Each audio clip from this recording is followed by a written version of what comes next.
வரவேற்புரையும் தொடக்க உரையும் நன்றியுரையுமாக விடியல் குகன் ஐயா அவர்கள் வழங்கிய உரைக்கு நன்றி.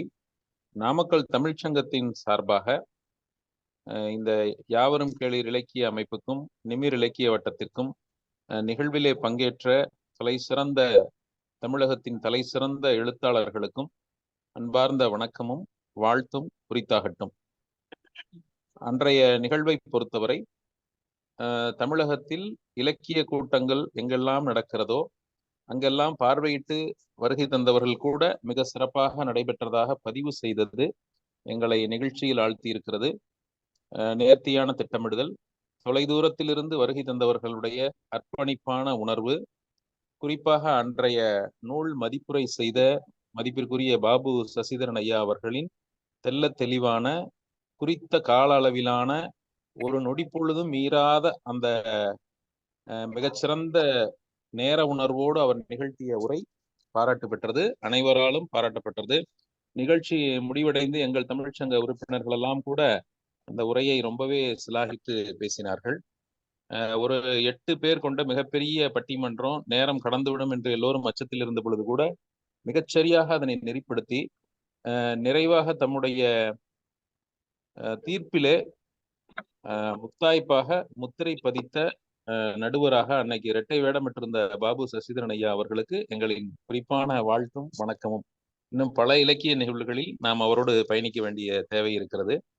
அதுவும் மிக சிறந்த மற்ற மாநிலங்கள் மற்ற நாடுகளில் இருக்கிற தமிழ்ச்சங்கங்களோடெல்லாம் தொடர்பில் இருக்கிற அவர் அன்று நாமக்கல்லுக்கு வருகை தந்தது எங்களுக்கு மேலும் மகிழ்ச்சியாக இருந்தது.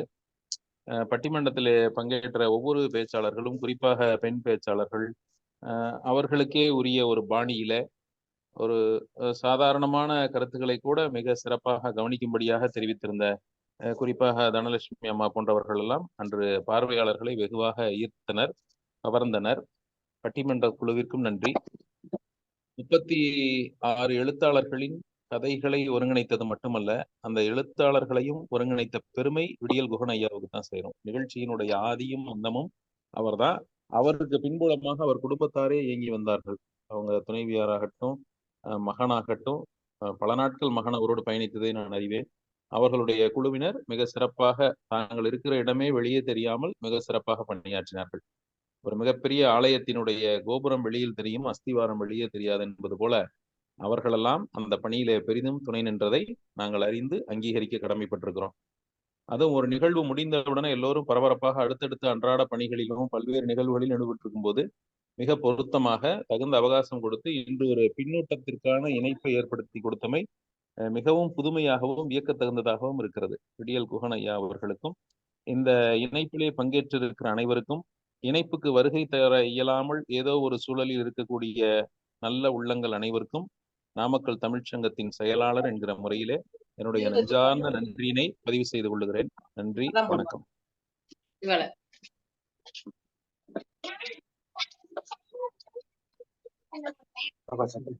ஐயா தலைமை உரை போலாம். மகிழ்ச்சிங்க.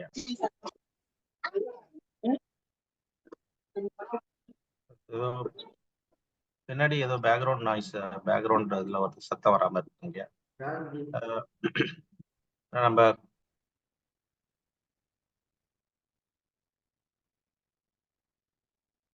அனைவருக்கும் இனிய மாலை வணக்கம். ஒரு போற்றுதலுக்குரிய ஒரு நிகழ்வை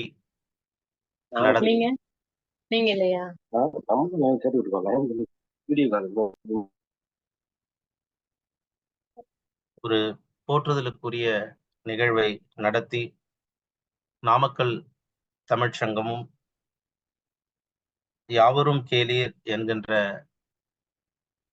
கணியன் பூங்குன்றனாருடைய வரிகளை தொட்டு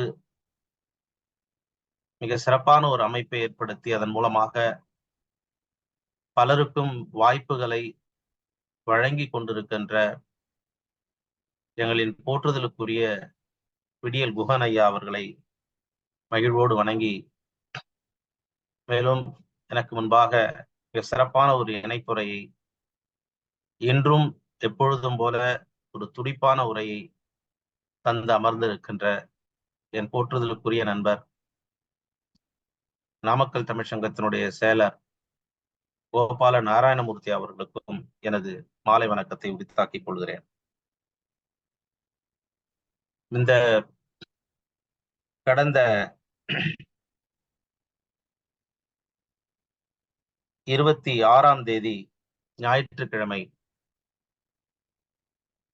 மாலை நடந்த ஒரு அற்புதமான நிகழ்வினை நானும் என் நட்புகளிடமும் என் குடும்பத்தாரிடமும் சொல்லி அத்துணை தூரம் மகிழ்ச்சி அடையக்கூடிய அத்துணை சிறப்பான ஒரு நிகழ்வை விடியல் குகனையா அவர்கள் மிக சிறப்பாக நடத்தியிருந்தார்கள். அந்த நிகழ்வில் நாமக்கல் தமிழ் சங்கத்தினுடைய தலைவராக இருக்கின்ற போற்றுதலுக்குரிய தங்க மருத்துவமனையின் நிறுவனர் குழந்தைவேல் ஐயாவை சந்தித்ததும், இன்னும் எத்தனையோ பெருந்தகைகளை அன்று சந்தித்ததும் அத்துணை மனநிறைவாக இருந்தது. மேலும் 36 முத்தான எழுத்தாளர்களை அறிமுகம் செய்து அவர்களுடைய படைப்புகளை நூலாக்கம் செய்து ஒரு சிறப்பான ஒரு படைப்பாளர்களை அந்த நிகழ்வின் மூலமாக அடையாளம் காட்டியிருக்கிறார். அவருடைய அந்த தாயன்பு மிக்க அந்த மனம், அதனுடைய நீட்சிதான் அவர்களை அன்று பேச வைத்து அழகு பார்க்க முடியவில்லை. அதனால் இன்று அவர்களுக்கான ஒரு தளத்தை உருவாக்கி அவர்களை பேச வைக்க வேண்டும் என்கின்ற ஒரு தாயன்பு மிக்க ஒரு மனதின் நீட்சியாக இன்று இந்த நிகழ்வை ஏற்பாடு செய்திருக்கிறார். அந்த கதைகள் எல்லாமே நம்மை சுற்றி ஒரு இயல்பாக சம்பவங்களை, நாம் கடந்து விடுகிற சம்பவங்களை எல்லாம் பதிவிட்டு அவைகளை படைப்புகளாக்கி 36 எழுத்தாளர்களும் மிக சிறப்பான படைப்புகளை தந்திருக்கிறார்கள். அவர்களுக்கு மீண்டும் ஒரு முறை எனது வாழ்த்துக்களையும் பாராட்டுக்களையும் மகிழ்ச்சியும் இங்கே சொல்லிக்கொள்ள ஆசைப்படுகிறேன். இந்த நிகழ்வில் அன்று நடந்த ஒரு சிறப்பான பட்டிமன்றத்திற்கு எனக்கு உறுதுணையாக இருந்து நிகழ்வை மிக சீரும் சிறப்புமாக கட்டொழுப்பாக நடத்துவதற்கு ஏதுவாக இருந்த 8 பேச்சாளர்களும் அணி தலைவர்களும் என் போற்றுதலுக்குரியவர்கள். அணித்தலைவர் ராமமூர்த்தி ராய் அவர்கள், சேலத்திலிருந்து வருகை தந்திருந்த என் அன்பு தோழமை எழுத்தாளர் திருமதி தனலட்சுமி அவர்கள், போற்றுதலுக்குரிய நண்பர் ஆசிரியர் சரவணன் அவர்கள், கவிஞர் விமலா சக்தி அவர்கள். அவருடைய பேச்சு திறனை அன்றுதான் நான் பார்த்தேன். இவருடைய கவிதைகளை எல்லாம் கேட்டிருக்கிறேன், ஆனால் அன்று அவர்களுடைய பேச்சு திறனை பார்ப்பதற்கு அத்துணை மகிழ்வாக இருந்தது. அதே போன்று நிம்மதியே என்ற அணியில் அணித்தலைவர் திராவிட மணி ஐயா அவர்கள், பேராசிரியர் திருமதி ரதியே அவர்கள், எழுத்தாளர் திரு சேந்தை செழியன் அவர்கள், விரிவுரை ஆசிரியர் அன்பிற்கினிய தோழமை இரா கீதா அவர்கள் என எல்லோருமே முத்தாய்ப்பாக பேசினார்கள். நேர கட்டுப்பாடை கொஞ்சம் அழுத்தமாகவே கொடுத்தாலும் கூட அந்த நேரத்தில் எல்லோரும் தான் சொல்ல வந்த கருத்தை அந்த நேரத்திற்குள்ளாக சுருக்கி மிக அழகாக வெளிப்படுத்தினார்கள். மீண்டும் ஒரு முறை அவர்களுக்கு எனது நன்றியை தெரிவித்துக் கொள்கிறேன், பாராட்டுக்களையும் மகிழ்ச்சியும் தெரிவித்துக் கொள்கிறேன். ஒட்டுமொத்த நிகழ்வையும் மிக அழகாக நெறிப்படுத்தி ஒவ்வொன்றையும் அந்த நிகழ்விற்கு ஏற்றாற்போல், அந்த சூழலுக்கு ஏற்றாற்போல் அந்த நிகழ்வை முன்னும் பின்னுமாக அழகாக இடம் மாற்றி வெற்றி நிகழ்வாக நடத்தி காட்ட முடியும் என்றால் அந்த நிகழ்வை ஒருங்கிணைத்துக் கொண்டிருக்கின்ற, நெறியாளுகை செய்து கொண்டிருப்பவர்களுடைய கையில் தான் அது இருக்கிறது. அவர்தான் அந்த நிகழ்வினுடைய இதயமாக இருந்து செயல்படக்கூடியவர். அப்படி தன்னுடைய மிக சிறந்த செயல்திறனால் நான் உண்மையாகவே பெருமைப்பட்டேன். நாமக்கல் தமிழ்ச்சங்கம் ஒரு சிறப்பான ஒரு செயலாளரை, சரியான ஒரு செயலாளரை அந்த பணிக்கு அமர்த்தி இருக்கிறது என்பதை அந்த நிகழ்வின் மூலமாகவே நான் உணர்ந்து கொண்டேன். என்னிடம் சொன்னார், முதலில் பட்டிமன்றம் வைப்பதாக இருந்தோம், பிறகு நூலை வெளியிட்டு விட்டு பட்டிமன்றம் வைத்து விடலாம் என்று சொன்னது எத்தனை சிறந்தது என்பதை நான் அந்த நிகழ்வின் முடிவில் தான் உணர்ந்தேன். அப்படி அந்த சமயத்திற்கு ஏற்றார் போல், அந்த நிகழ்விற்கு ஏற்றார் போல், அந்த சூழலுக்கு ஏற்றார் போல் முடிவுகளை எடுத்து நிகழ்வை வெற்றிமின் நிகழ்வாக மாற்றிய என் போற்றுதலுக்குரிய நண்பர் கோபால நாராயணமூர்த்தி அவர்களுக்கும் எனது மகிழ்ச்சியை தெரிவித்துக் கொள்கிறேன். முத்தாய்ப்பான உரை இந்த பேச்சாளர்களுடைய, பட்டிமன்ற பேச்சாளர்களுடைய உரை. யாரை விடுவது யாரை சொல்லுவது என்று தெரியவில்லை. எல்லோரும் அழகாக பேசினார். எல்லோரும் அழகாக பேசினார். அத்துணை சிறப்பான கருத்துக்கள். அந்த பட்டிமன்றத்தை கேட்டவர்கள் எல்லாம் எனக்கு அதே போன்ற ஒரு கருத்தை தான் என்னிடம் பதிவிட்டார்கள். எல்லோரும் சிறப்பாக பேசியிருக்கிறார்கள். மிக யதார்த்தமான பேச்சு. அவர்கள் அணிக்கு அழகாக வலு சேர்த்திருக்கிறார்கள் என்பதனை மிக மகிழ்ச்சியோடு இங்கே தெரிவித்துக் கொள்கிறேன். உங்களுக்கெல்லாம் மிக சிறந்த எதிர்காலம் இருக்கிறது. தொடர்ந்து நீங்கள் இயங்கிக் கொண்டே இருங்கள். உங்களுடைய இந்த இயங்குதலின் மூலமாக உங்களுடைய இலக்கிய ஆற்றலை, இலக்கிய இந்த ஆளுமை திறனை, எழுத்தாற்றல் திறனை, பேச்சாற்றல் திறனை நீங்கள் தக்க வைத்துக் கொள்ள முடியும். இன்னும் கூர்தீட்டிக் கொள்ள முடியும். அதற்கான வாய்ப்புகளை நானும் விடியல் குகன் ஐயா அவர்களும் என் அன்பு தோழமை நாராயணமூர்த்தி ஐயா அவர்களும் வழங்குவதற்கு கடமைப்பட்டிருக்கிறோம்.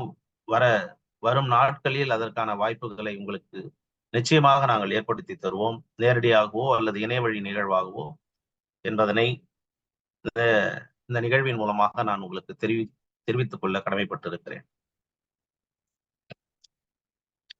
முன்பு சொன்னது போலவே அந்த நூல் ஆனது மிக சிறப்பான கதைகளை உள்ளடக்கி இருக்கிறது. அந்த கதைகளை ஒவ்வொருவரும் எத்தனை ஆழமாக யோசித்து மிக சிறப்பாக அந்த கதைகளை எழுதியிருக்கிறீர்கள் என்பது என்னால் அதன் மூலமாக உணர்ந்து கொள்ள முடிகிறது. அன்று நான் சொல்ல மறந்து விட்டேன். விடியல் குகன் ஐயாவுடைய கதையை இப்பொழுதும் நினைவிருக்கிறது. அது ஒரு காதல் கதை. அந்த கதையை அவர் முடிவை சொல்லிவிட்டு பிறகு மீண்டும் ஒரு முடிவை கீழே எழுதியிருப்பார். இது ஏற்புடையதாக இருக்காது, அதனால் நான் இந்த முடிவையும் சேர்த்தே வைக்கிறேன் என்று. இதெல்லாம் ஒரு சிறந்த ஒரு யுக்தியாக நான் கருதுகிறேன். இதே போன்று பொன்னியின் செல்வனை முடிக்கும் பொழுது அப்படித்தான் அவர் எழுதியிருப்பார். இந்த கதையத்தோடு நிறைவு பெறுகிறது, ஆனால் இது முற்றும் என்று எழுத முடியாது, ஏனென்றால் இது வரலாற்று நாவல். இதன் பிறகு இதெல்லாம் நடந்திருக்கும் என்று ஒரு 15 கருத்துக்களை எழுத்தாளர் கல்கி அவர்கள் வைத்திருப்பார். அதெல்லாம் எனக்கு நினைவூட்டியது. அதே போன்று தனலட்சுமி அம்மா அவர்களுடைய ஒரு கதையில் அவர்கள் எழுதிய கதையும் கிட்டத்தட்ட அதே மாதிரிதான். ஒரு கிராமத்தை மாற்றுகின்ற, தூய்மைப்படுத்துகின்ற ஒரு கதையாக அந்த கதை இருக்கும். இப்படி ஒவ்வொருடைய கதையும் அப்படி ஒரு சிறந்த கருத்துக்களை உள்ளடக்கிய ஒரு கதையாக இருக்கிறது. வேறொரு அன்பு தோழமை மாமியாரை தவறாக நினைத்துக் கொண்டிருப்பார். அந்த கதையின் இறுதியில் தான் தெரியும் அவர்கள் இருவருக்கும் உரையாடல் நடந்து கொண்டிருக்கும். ஆனால் வெளியே இருந்து யார் பேசினாலும் அந்த மருமகளை அந்த மாமியார் விட்டுக் கொடுக்க மாட்டார் என்று அந்த கதை முடிந்திருக்கும்.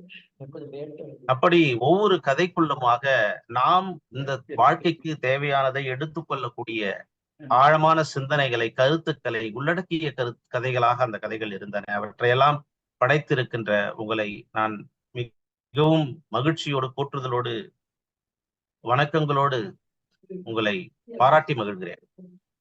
இது போன்ற படைப்புகளை நீங்கள் தொடர்ந்து எழுத வேண்டும். ஒரு கதையை, கருவை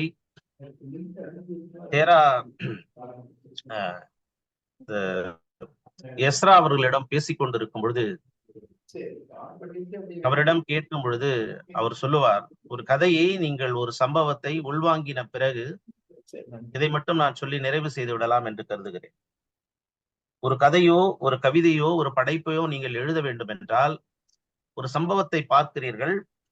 அந்த சம்பவத்தை நீங்கள் உடனே அதை கதையாகவோ கவிதையாகவோ மாற்றி விடாதீர்கள். ஒருவேளை நீங்கள் மாற்றினாலும் அதை வெளியிடாமல் கொஞ்சம் காலம் ஒதுக்கி வையுங்கள். இது ஏன், எதற்கு சொல்லுகிறேன் என்றால் என் அனுபவத்தில் சொல்லுகிறேன். ஒரு படைப்பு போதையான ஒரு படைப்பாக, மற்றவர்களை இழுக்கக்கூடிய ஒரு படைப்பாக எப்பொழுது இருக்கும் என்றால் அதற்கு தகுந்த கால அவகாசத்தை நீங்கள் கொடுக்க வேண்டும். திராட்சை ரசம் இருக்கிறது அல்லவா, இந்த திராட்சை ரசம் வெறும் திராட்சை ரசமாக, அது பழச்சாறாக அப்பொழுதே செய்து அப்பொழுதே குடிக்கும் பொழுது இனிப்பாக இருக்கும். அந்த இனிப்பு அந்த நேரத்தில் குடித்த உடனே மறந்துவிடும். ஆனால் அந்த இனிப்பு குறித்த போதையை நீங்கள் உருவாக்க வேண்டும் என்றால் அந்த பழத்தை நீங்கள் கொஞ்ச நாள் ஊற வைக்க வேண்டும். அந்த பழரசமானது கொஞ்ச காலம் ஊற வேண்டும்.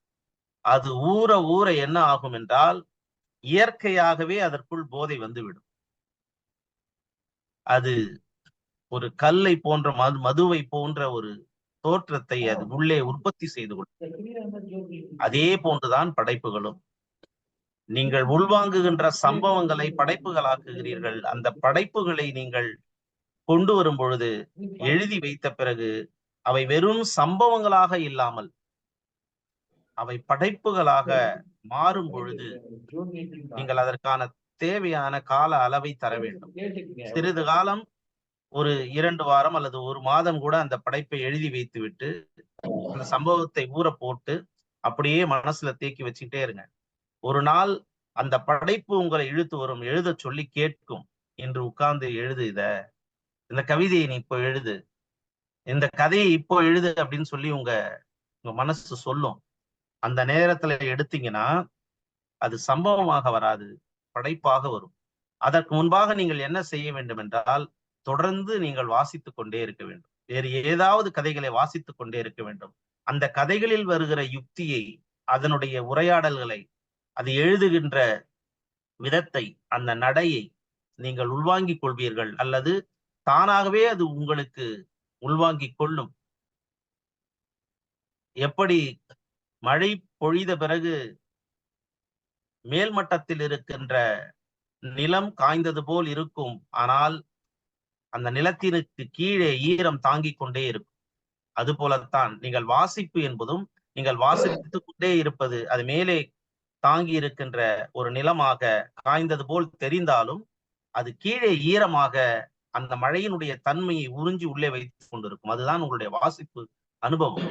அந்த வாசிப்பு அனுபவமானது உங்களை மீறி தானாகவே உங்களுடைய படைப்புகளில் வெளிவந்துவிடும். அது என்ன ஆகும் என்றால் ஒரு காலகட்டத்திற்கு பிறகு உங்களுக்கென்று ஒரு பாணி வந்துவிடும், உங்களுக்கென்று ஒரு எழுத்து நடை வந்துவிடும். நீங்க யாரையும் சார்ந்திருக்க மாட்டீர்கள்.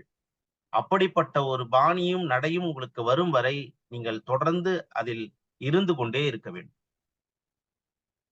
அதற்கு நீங்கள் நிறைய வாசிக்க வேண்டும். அதே போன்று படைப்புகளை நன்கு ஊற போடுங்கள். நீங்கள் எழுதிய கவிதையை, நீங்கள் எழுதிய கதையை நீங்கள் ஒரு 10 முறை வாசித்து பாருங்கள். 1 வாரம் விட்டு ஒரு முறை வாசியுங்கள். மீண்டும் 1 வாரம் விட்டு ஒரு முறை வாசியுங்கள். அப்பொழுது ஒரு சில இடங்களில் உங்களுக்கு சில மாற்றங்கள் செய்ய தோன்றும்.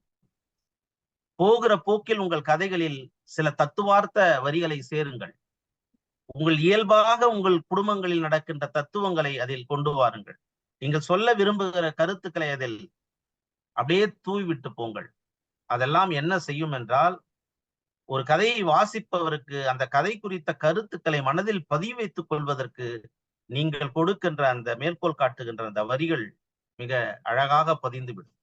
இதையெல்லாம் நீங்கள் செய்யும் பொழுது உங்களுடைய கதையானது, உங்களுடைய படைப்பானது போற்றுதலுக்குரிய மிக சிறப்பான படைப்பாக, மற்றவர்களிலிருந்து வேறுபட்டு நிற்கின்ற ஒரு படைப்பாக நிற்கும். அதைத்தான் நீங்கள் செய்ய வேண்டும் என்பதனை நான் விரும்புகிறேன். சிலர் இந்த கதையில் அதே போன்று எழுதியும் இருக்கிறீர்கள். மிக சிறப்பான ஒரு படைப்பாக இருந்திருக்கிறது. நானே நிறைய நேரத்தை எடுத்துக்கொள்வது முறையாகாது.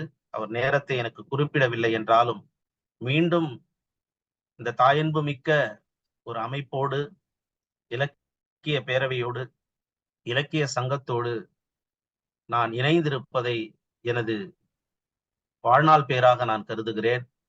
இப்படிப்பட்ட ஒரு அற்புதமான அன்புமிகு நட்புகளோடு இணைந்திருப்பதை என்னுடைய பாக்கியமாக கருதுகிறேன். நாம் தொடர்ந்து பயணிப்போம், தமிழோடு பயணிப்போம் என்று சொல்லி மீண்டும் ஒரு முறை இந்த சிறப்பான ஒரு நிகழ்வில் கலந்து கொண்டு தலைமை உரை ஆற்றுவதற்கான வாய்ப்பை தந்த விடியல் குகன் ஐயா அவர்களுக்கு மீண்டும் ஒரு முறை வாழ்த்துக்களை, மகிழ்ச்சியும் நன்றியும் சொல்லி மீண்டும் உங்கள் அனைவரையும் சந்தித்த மகிழ்வோடு நான் உங்களுடைய உரையை நிறைவு செய்கிறேன். நன்றி, வணக்கம். நன்றி, வணக்கம் ஐயா. ராமூர்த்தி, சாரி, கோபால நாராயணமூர்த்தி அவர்களே இருக்கீங்களா லைன்ல? ஓகே, வந்துட்டீங்களா? தெரியல. இருக்காரு. ராமமூர்த்தி ராய் இணைஞ்சிருக்காருங்கய்யா. ராமமூர்த்தி இணைஞ்சிருக்காரு. திரு கோபால நாராயணமூர்த்தி அவர்களே, 17 பேர் தான் இருக்காங்க. திரு பாபு சசிதரன் ஐயா அவர்கள். சொல்லுங்கய்யா, வணக்கம் சொல்லுங்கய்யா. இல்ல, இணைப்புரை வரலையேன்னு பார்த்துக்கிட்டு இருந்தேன். நீங்க அப்படியே நடத்துங்கய்யா, ஒன்றும் பிரச்சனை இல்லை. நான் அவதானித்து கொண்டுதான் இருந்தேன். அடுத்தடுத்து யாருன்னு தெரியல, அவங்க தாமா முன் வந்து பேசிட்டாங்கன்னா கூட பரவாயில்ல. ஓகே, சரி. உங்களை நம்ம அப்படியே கை உயர்த்த சொல்லலாங்கய்யா. சொல்ல சொல்ல ஒவ்வொருத்தர் அப்படியே யார் பேர் விரும்புறாங்களோ அடுத்தடுத்து அவங்களே பேசட்டும். நல்லதுங்க, நன்றி. அப்படியே பேச வச்சிடலாம். அருமையான முறையிலே சசிதரன் அவர்கள் தலைமை உரையை ஆற்றினார். இல்ல ஐயா, யாருக்கா ஒருத்தருக்கு கோஹோஸ்ட் கொடுத்துருங்கய்யா. கோஹோஸ்ட் இருக்கிறவங்க கொஞ்சம் அந்த பின்னூட்டத்துல இருக்கவங்கள கொஞ்சம் மியூட் போடலாம். ஒரு சில பேருக்கு யாருக்குன்னா மியூட் இது கோஹோஸ்ட் கொடுத்துருங்க. தெரியல, அடுத்த மீட்டிங்ல சரி பண்ணிக்கலாம். சரிங்கய்யா. எனக்கு கூட முடிஞ்சா கொடுத்தீங்கன்னா நான் உங்களை எல்லாம் கொஞ்சம் மியூட்ல போட்டுருவேன். எல்லாரையும் கொஞ்சம் மியூட்ல போட்டுருங்கய்யா. இல்ல மியூட்ல போட்டுருவேன், அது பிரச்சனை இல்லை.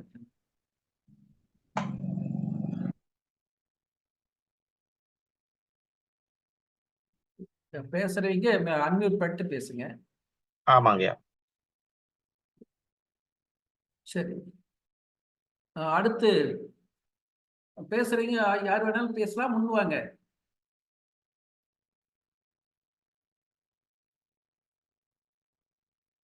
ஒருத்தர் கூப்பிட்டா தான் சரியா இருக்குமா? இல்ல நீங்களே கூட ஒவ்வொருத்தரையா பேர் கூப்பிட்டுருங்க. அதுவும் பெட்டர் தான். கூப்பிட வேண்டியதான். தீபா வந்துட்டாங்க, அவங்க பேச முடியாத நிலையில இருப்பாங்க. தனலட்சுமி வாங்க, நீங்க பேசுங்க, உங்களுடைய சிறப்பான பதிவை செய்யுங்க. கவிஞர் தனலட்சுமி வாங்க.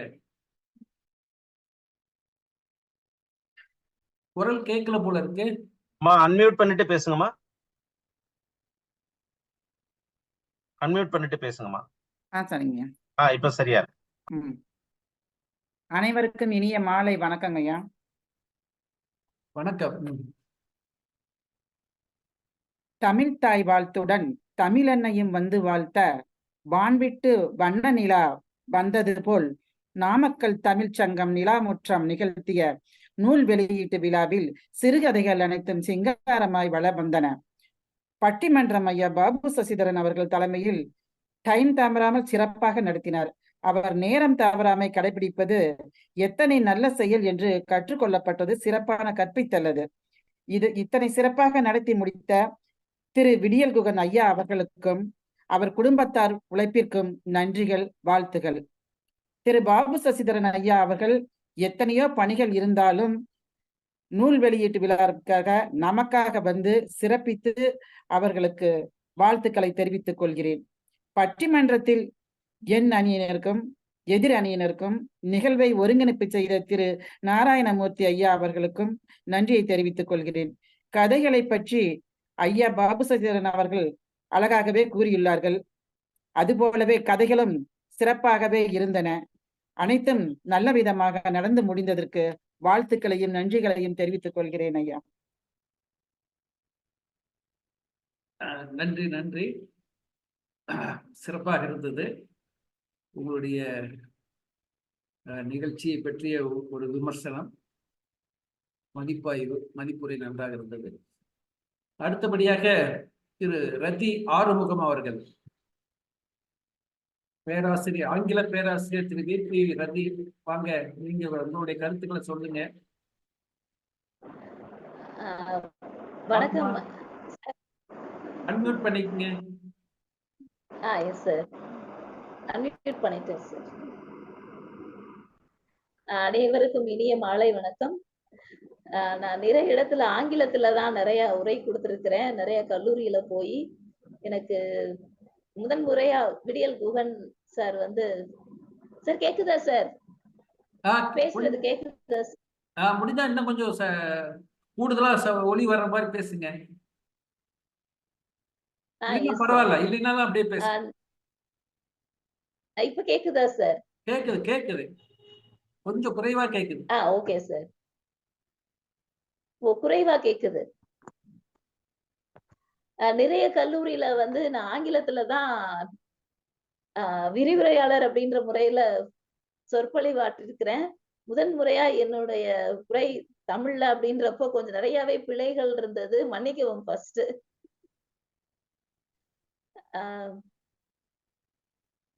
நிகழ்ச்சி ஆரம்பத்துல இருந்தே ரொம்ப அழகா போச்சு.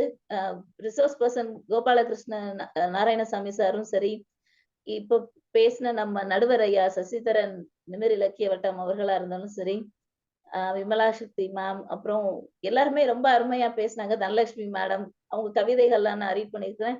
முக்கியமா விடியல் குகன் சார் தினம் தினம் புதிய குரல் அப்படின்னு சொல்லி எல்லாருக்கும் இண்டிவிஜுவலா வேற போஸ்ட் பண்ணுவாங்க. உங்களுடைய ஆர்வத்தை நான் உண்மையிலே இப்ப வரைக்கும் மனமார்ந்து பாராட்டுறேன் சார்.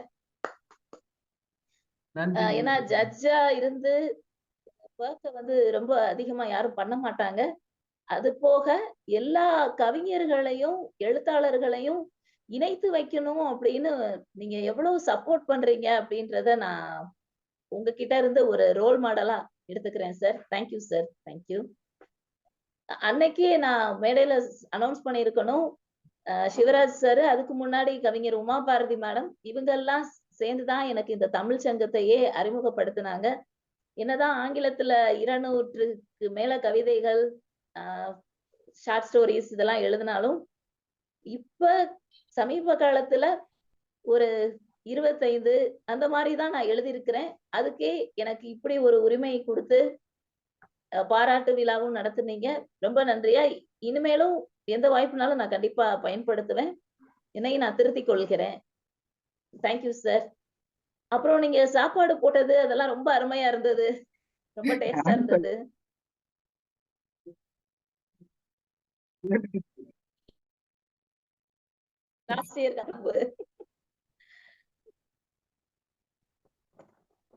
Thank you sir.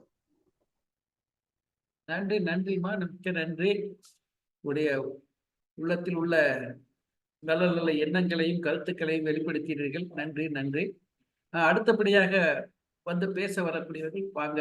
கையை ஒழுத்தினாலும் நன்று. தாமோதரன் அவர்கள் பேசுறீங்களா? தாமோதரன் வாங்க. கோயம்புத்தூர் தாமோதரன். கோயம்புத்தூர் தானே ஐயா? கோயம்புத்தூர் சின்னியாம்பாளையம் தானே நீங்க? சின்னியாம்பாளையம் சார். சின்னியாம்பாளையம் பேசுறீங்களா?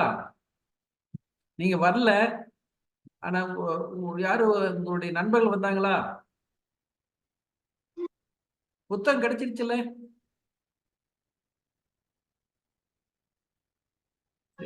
பேச்சு பாடி வரல. ஐயா பேசுங்க, அன்மியூட் பண்ணுங்க. குரலே வரலையே. சரி, ஏதோ என்னன்னு தெரியல. சாம்சங் எஸ்எம்னா யாரு ஐயா? உங்க பேர் சொல்லுங்க. Samsung SM. வேல்ராஜ். வேல்ராஜா வாங்க வாங்க வாங்க. திருநெல்வேலி வேல்ராஜ் வாங்க. ஓகே. திருநெல்வேலி பக்கமா திருநெல்வேலியாவா? தென்காசி மாவட்டம். தென்காசி. ஓகே, வாங்க வாங்க. ஒர்க் பண்றது விருதுநகர். தூரமா இருந்து வந்தீங்க நீங்க அன்னைக்கு கூட்டத்துக்கு? ஆமாங்கய்யா. முக்கியமான நிகழ்ச்சியில கலந்துட்டு வந்தீங்க. பேசுங்க. வணக்கம். என்னோட பேர் சரி கேக்குதுங்களா நான் பேசுறது?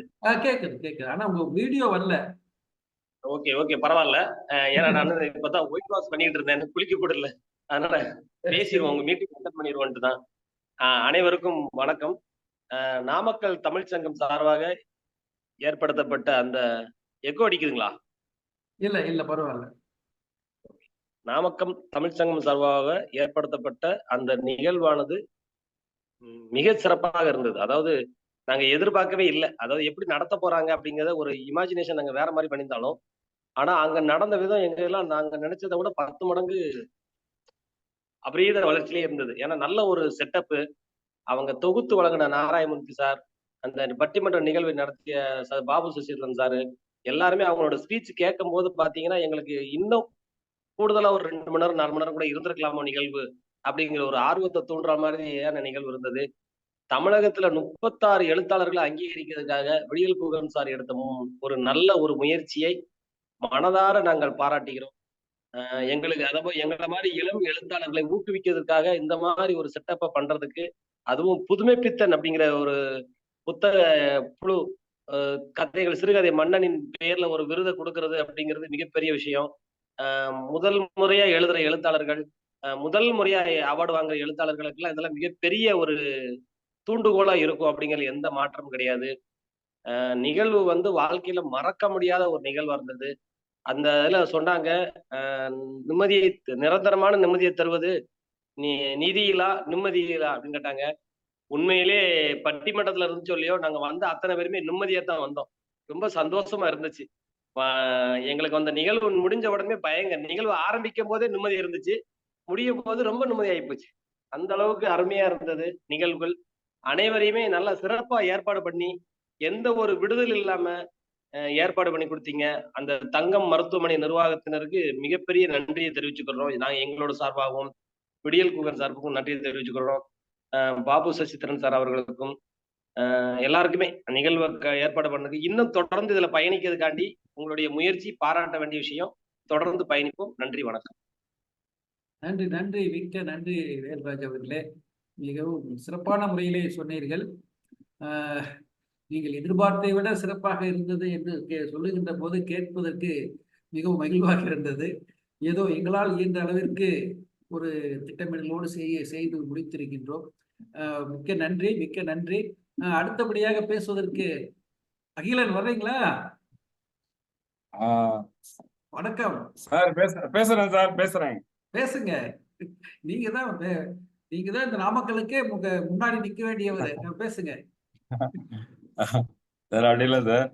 சார், இந்த இணைப்புல இருக்கக்கூடிய அனைத்து படைப்பாளிகளுக்கும் நம்மளெல்லாம் இணைச்சிருக்கக்கூடிய நம்முடைய விடியல் குகன் சார் அவர்களுக்கும் இந்த மாலை நேரத்துல என்னுடைய வணக்கத்தை தெரிவிச்சுக்கிறேன்.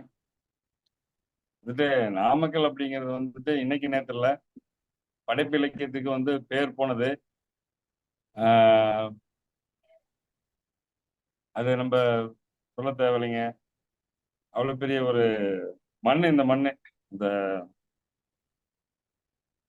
ஒரு இலக்கியத்தை படைக்கிறத பெரிய எழுத்தாளர்கள் எல்லாம் பாத்தீங்கன்னா உலக புகழ்பெற்ற எழுத்தாளர்கள், கம்யூனிஸ்ட் சிந்தனை இருக்கக்கூடிய எழுத்தாளர்கள், இந்த மாதிரி பல்வேறு விஷயங்களை எழுதக்கூடிய ஆட்கள், சிந்தனையாளர்கள்லாம் நாமக்கல்ல இருந்து பண்ணிட்டு இருக்காங்க. ஆனா அதுல என்ன விசேஷம்னு கேட்டீங்கன்னா ஒரு சில பேரை கூட சொல்லலாம். நம்முடைய பெருமாள் முருகன் சாரு, சின்ன பாரதி சாரு, இதெல்லாம் கொஞ்சம் நல்ல நேம் ஃபெமிலியரா தெரிஞ்சவங்க. நாமக்கல் கவிஞரை விட்டுருவோம், ஒரு இணையா நம்ம ஆக முடியாது. ஒரு சமீபத்திய எழுத்தாளர்கள்னு சொன்னா இவங்கெல்லாம் இந்த மண்ணை சேர்ந்தவங்க தான்.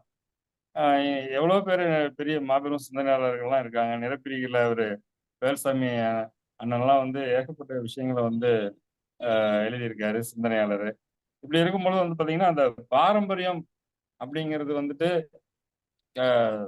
தொடர்ச்சியா கட்டாயிடாம ஏதோ ஒரு குடும்ப வேலை மாதிரி தலைமுறையா பாட்டனுக்கு அப்புறம் அப்பக்கு அப்புறம் பிள்ளை அப்படிங்கிற மாதிரி ஒரு குடும்ப பாரம்பரியம் மாதிரி பாத்தீங்கன்னாக்கா இந்த வேலை படைப்பிலக்கிய வேலை கட்டாயிடாம இருக்கிறதுக்கு யாராவது ஒருத்தர் வந்துகிட்டே இருக்காங்க வாழையடி வாழையா. அந்த மாதிரி அந்த வாழையடி வாழையா வர்றதுல அவர் விடியல் குகன் சார் இப்போ வந்திருக்காரு. அதான் எனக்கு மனசு ரொம்ப பிடிச்ச விஷயம். ஏன்னு கேட்டீங்கன்னா, நான் ரொம்ப ஒரு காலத்துல ஏங்கினது உண்டு. இப்ப நிறைய வேற மாவட்டங்கள்ல புக் எக்ஸிபிஷன் நடக்குது, இந்த மாதிரியான விஷயங்கள்லாம் நிறைய நடக்குது அப்படின்னு. பட் ஆனா இங்க பாத்தீங்கன்னா ஒரு மாதிரி பாரம்பரியமா கம்பன் கழகம் இருக்கு, தமிழ் சங்கம் இருக்கு, இந்த மாதிரி எல்லாம் நிறைய பண்ணிட்டு இருக்காங்க நாமக்கல். அது வேற விஷயங்க. இருந்தாலும் பாத்தீங்கன்னா இந்த புதுசா எழுத வர்றவங்க, புதுசா வாசிக்கிறவங்க, இப்ப ட்ரெண்ட்ல கரண்ட்ல இலக்கியத்தை யோசிக்கிறவங்க, கவிதையை வாசிக்கிறவங்க, இவங்களுக்கெல்லாம் வந்துட்டு ஒரு பிளாட்ஃபார்ம், அவங்களுக்கெல்லாம் வந்துட்டு ஒரு மேடை, அவங்களெல்லாம் கணக்கக்கூடிய ஒரு அதாவது இணைக்கக்கூடிய, அவங்களெல்லாம் இணைச்சு அவங்களோட உறவாடக்கூடிய ஒரு அருமையான ஒரு துணை வேணும் அப்படின்னு சொன்னா அது வந்துட்டு விடியல் குகன் சார். அது நாமக்கல்ல இருக்கக்கூடிய படைப்பாளிகள் மட்டும் இல்லாம அவர் தமிழ்நாடு முழுவதுமே இருக்கக்கூடிய தமிழ்ல இருக்கக்கூடிய படைப்பாளிகளை ஒருங்கிணைக்கிறார். உண்மையிலுமே இது வந்து சொல்லலாம் இந்த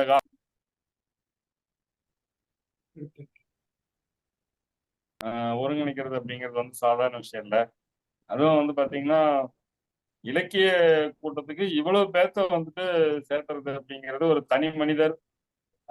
தனி மனிதருடைய முயற்சியில ஒரு இந்த இலக்கியத்துக்கு வந்து பாத்தீங்கன்னா அவர் வந்து ஒரு நீதிபதியா இருந்தவர். அவர் ஒரு முயற்சி எடுத்து வரவங்க எல்லாம் வந்துட்டு ஏதோ வந்தோம் போகணும்னு இல்லாம அவங்களுடைய கவனிப்பு, அவங்க எப்படி சாப்பிடணும், என்ன மாதிரி கூட்டத்தை அட்டன் பண்ணணும், எப்படி அவங்க ஒருத்தர் வந்துட்டு அறிமுகப்படுத்திக்கணும், அவங்களுக்கு உரிய இடம், சிறப்பான இடம், மரியாதை சகலத்தையும் வந்துட்டு பார்த்து வந்து பண்ணக்கூடியவர் வந்து விடியல் குகன் சார். ஒரு அபூர்வமான மனிதர் தான். அது வந்து உண்மையிலுமே வந்து நம்ம எல்லாம் வந்து இந்த காலத்துல அவர் வாழும் காலத்துல நாமக்கல்ல நான் இருக்கேன் அப்படிங்கிறதெல்லாம் எனக்கு ரொம்ப சந்தோஷமான விஷயம். ஏன் இதை வந்து நான் இவ்வளவு தூரம் சொல்றேன் அப்படின்னு சொன்னா, அதாவது வந்து நிறைய பேர் வந்து தனிப்பட்ட முறையில புக்குங்களை நிறைய வாங்கி படிப்பாங்க, வீட்டுல செல்ஃப்ல நிறைய வச்சிருப்பாங்க, யோசிப்பாங்க, எழுதுவாங்க, எல்லாமே பண்ணுவாங்க. அது அது ஒரு பெரிய விஷயம் இல்லை. ஆனா வந்து 2 சிந்தனையாளர்கள், 2 எழுத்தாளர்கள், 2 கவிஞர்கள், ஒரு 3 கவிஞர்கள், 3 படைப்பாளிகள், 3 எழுத்தாளர்கள் ஒரு நேரத்துல சேர்றது அப்படிங்கிறது நீங்கெல்லாம் வந்து ரொம்ப ரொம்ப சிரமமான ஒரு காரியம். அப்படி இருக்கு. டைம் வந்து அந்த அளவுக்கு வந்துட்டு பிரச்சனையா இருக்கு. அவங்களுக்கு குடும்ப குட்டிகள் இருக்கிறதுனால அதை சேர்றதுங்கிறது பெரிய பிரச்சனையா இருக்கு. ஆனா இப்படியெல்லாம் சேர்ந்தா மட்டும்தான் படைப்பு வந்துட்டு நல்லா தரமானதா சாத்தியப்படும் அப்படின்னு நினைக்கிறாங்க. நானே இருக்கேன் அப்படின்னா நான் மட்டும் தனியா வீட்டுல உட்காந்து எழுதி அத படிச்சு எழுதி இப்படி தனியா யோசிச்சுன்னா நம்மளுக்கு புதுசா விஷயங்கள் கிடைக்காது. நிறைய படைப்பாளிகள் வந்து கலந்து உரையாடும் போது ஒரு இடத்துல சேரும் பொழுது அது ஒரு புக்கா தொகுக்கப்படும் போது அந்த புக்கை எல்லாரும் படிக்கப்படும் போது ஆங்கிலத்துல வந்து பிரெயின் ஸ்டார்மிங் அப்படின்னு சொல்லுவாங்க. நமக்கு புரியாத விஷயங்கள், நமக்கு தெரியாத பல பக்கங்கள் வந்து இப்படியெல்லாம் கூட யோசிக்கலாமா, கற்பனை இப்படியெல்லாம் கூட வருமா, இந்த மாதிரிலாம் கூட பண்ணலாமா, ஒரு படைப்பு இப்படியெல்லாம் சாத்தியமா அப்படிங்கிற அந்த possibility of the human brain அப்படின்னு சொல்லுவாங்க.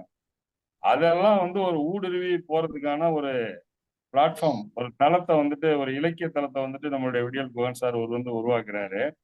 நான் அவரை பார்த்து ரொம்ப பிரமிப்பா நினைப்பேன். அப்படின்னு சொன்னீங்கன்னா பாட்டுல வர்ற மாதிரி வந்து திரை தேடும் உலகிலே எதை தேடி அலைகிறாய் அப்படின்னு ஒரு சினிமா பாட்டு ஒண்ணு வருங்க. அந்த மாதிரி காசு பணம் அப்படின்னு தேடி அலையக்கூடிய இந்த காலகட்டத்துல அவர் எதை தேடி அலையிறாருன்னு எனக்கு தெரியல. ஆனா நம்மளுக்குள்ள ஒரு நல்ல படைப்பாளியை தேடி அலையிறாரு அப்படிங்கிறது மட்டும் எனக்கு நல்லா தெரியுது. அவருக்கு வந்து நம்ம எல்லாரும் ரொம்ப பெரிய ஒத்துழைப்பு கொடுக்கணும். எனக்கு வந்து ஒரு பெரிய கில்ட்டி கான்சியஸ். அவருக்கு நம்மளால பெருசா ஒத்துழைப்பு கொடுக்க முடியல, அவருக்கு நிறைய வந்துட்டு ஹெல்ப் பண்ண முடியல, அவரோட சேர்ந்து நிறைய வேலை செய்ய முடியலன்னு எனக்கு மிகப்பெரிய குற்ற உணர்வு இருக்கு. அதை நம்ம எதிர்வரும் காலத்துல அதெல்லாம் சரி பண்ணிக்கணும் அப்படின்னு தான் நான் நினைக்கிறேன். அதனால அவரு ரொம்ப அருமைங்க. விழா பத்தி சொல்லணும்னா குழந்தைகள் ஐயா பத்தி நம்ம சொல்லவே தேவையில்லைங்க. அவ்வளவு பெரிய ஹாஸ்பிட்டல்ல இன்டர்நேஷனல் தரத்துக்கு இருக்கு.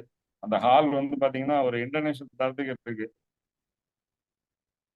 அப்படியாப்பட்ட ஒரு ஹாலை வந்து நம்மளுக்கு வந்து கொடுக்குறாங்க. அது சாதாரண விஷயம் இல்லை. அது விடியல் குகன் ஐயா மாதிரியானவங்களாலதான் அதெல்லாம் சாத்தியப்படும். எல்லாத்துக்கும் அது சாத்தியப்படாது. வர்றவங்களும் வந்துட்டு ரொம்ப கமிட்மெண்டா ரொம்ப தூரத்துல இருந்து வந்தா கூட ஏதோ ஏனதானு வராம அருமையா வந்து அவங்களுடைய பங்களிப்பு வந்து செய்யறாங்க. இதுல எல்லாம் எந்த குறையும் சொல்ல முடியாதுங்க. உணவுலயோ சரி, எதுலையுமே சரி. ஆனா எனக்குன்னு சில இலக்கியம் அப்படின்னாலே ஒரு விமர்சனம் இருந்தாதான் அது இலக்கியத்துக்கு தரம்னு நான் நினைக்கிறேன். இந்த கூட்டத்தை பத்தின சில விமர்சனங்கள் எனக்கு உண்டு.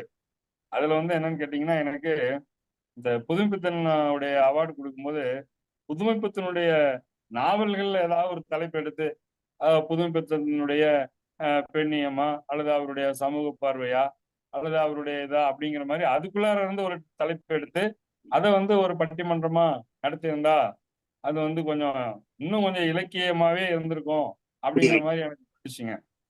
ஏன்னு கேட்டா இது வந்து பாத்தீங்கன்னா ஏதோ ஜென்ரலான ஒரு பட்டிமன்றம், ஒரு பொதுவான பட்டிமன்றம் அப்படிங்கிற மாதிரி இருந்தது. ஒரு இலக்கிய பட்டிமன்றமா இல்ல. ஆனா விருது வந்து பாத்தீங்கன்னா ஒரு இலக்கியமான விருதா இருந்தது. அப்படிலாம் நம்ம வந்து புதுமை பித்தனை பத்தி ரொம்ப ஆழமா உள்ள போறதுக்கான ஒரு வாய்ப்பை நம்ம தவற விட்டுட்டோமோ. அவர் பாபு சசிதரன் சார் வந்து பயங்கரமான ரொம்ப இலக்கியத்துல கரைச்சு குடிச்சவரா இருக்காரு. அவரை நம்ம குகன் சார் புடிச்சு வச்சிருக்காரு. அவங்களுக்கெல்லாம் நம்ம வேலை கொடுக்காம போயிட்ட மாட்டிருக்கு. அவர் அப்படியே மேடையில இருந்துட்டு அப்படியே சாதாரணமாவே பேசிட்டு போற மாதிரி ஆகி போச்சு. நம்ம ரொம்ப ஒரு புதுமை பித்தனுக்குள்ள உள்ளார நுழைஞ்சிருந்தா அவரு அவரு மூலமா வந்துட்டு பாத்தீங்கன்னா ஏகப்பட்ட விஷயத்த நம்மளுக்கு சொல்லிட்டு போயிருப்பாரு. அதனால இவ்வளவு பெரிய கூட்டம் கூடி புதுமை பித்தனை பத்தி நம்ம அதிகம் தெரிஞ்சுக்க முடியாம போச்சு அப்படின்னு ஒரு ஏமாற்றம் எனக்கு இருந்ததுன்னு வச்சுங்களேன். மற்றபடி வந்துட்டு பாத்தீங்கன்னா வந்துட்டு இது வச்சிருந்த தலைப்பு அப்படிங்கிறது வந்துட்டு ஒரு கிராமத்துல பொதுமக்களுக்காக வச்சிருந்தா அது அவங்களுக்கு நல்லா இருந்திருக்கும். நம்ம எல்லாம் வந்து அடுத்த லெவலுக்கு போயிட்டோம், இலக்கியத்துக்குள்ள போயிட்டோம், நிறைய வாசிக்கிறோம், எழுதுறோம். அதனால அங்க கூடியிருந்தோம் நமக்கு பிரயோஜனமா இல்லையே, அங்க வந்திருந்தவங்களுக்கு பிரயோஜனமான தலைப்பு மாதிரி இல்லாம போச்சு அப்படின்னு. ஏன்னா இந்த கட்டத்தை நம்ம தாண்டி தான் படைப்பு இலக்கியத்துக்குள்ள போயிட்டோம். அதனால வந்து அடுத்த துறையெல்லாம் வந்துட்டு ஏதாவது பட்டிமன்றம் வச்சா இது என்னுடைய தனிப்பட்ட கருத்து. குகன் சார் கிட்ட இதை வந்து தனிப்பட்ட முறையில சொல்லணும்னு நினைச்சேன், நேரம் கிடைக்காதனால அது ஓப்பனாவே சொல்லிட்டேன். அதனால வந்து பாத்தீங்கன்னா ஏதாவது ஒரு பெரிய பெரிய ஜாம்பவான்கள் இருக்காங்க, படைப்பு இலக்கியவாதிகள் தமிழ்ல வந்து மிகப்பெரிய ஆட்கள்லாம் இருக்காங்க.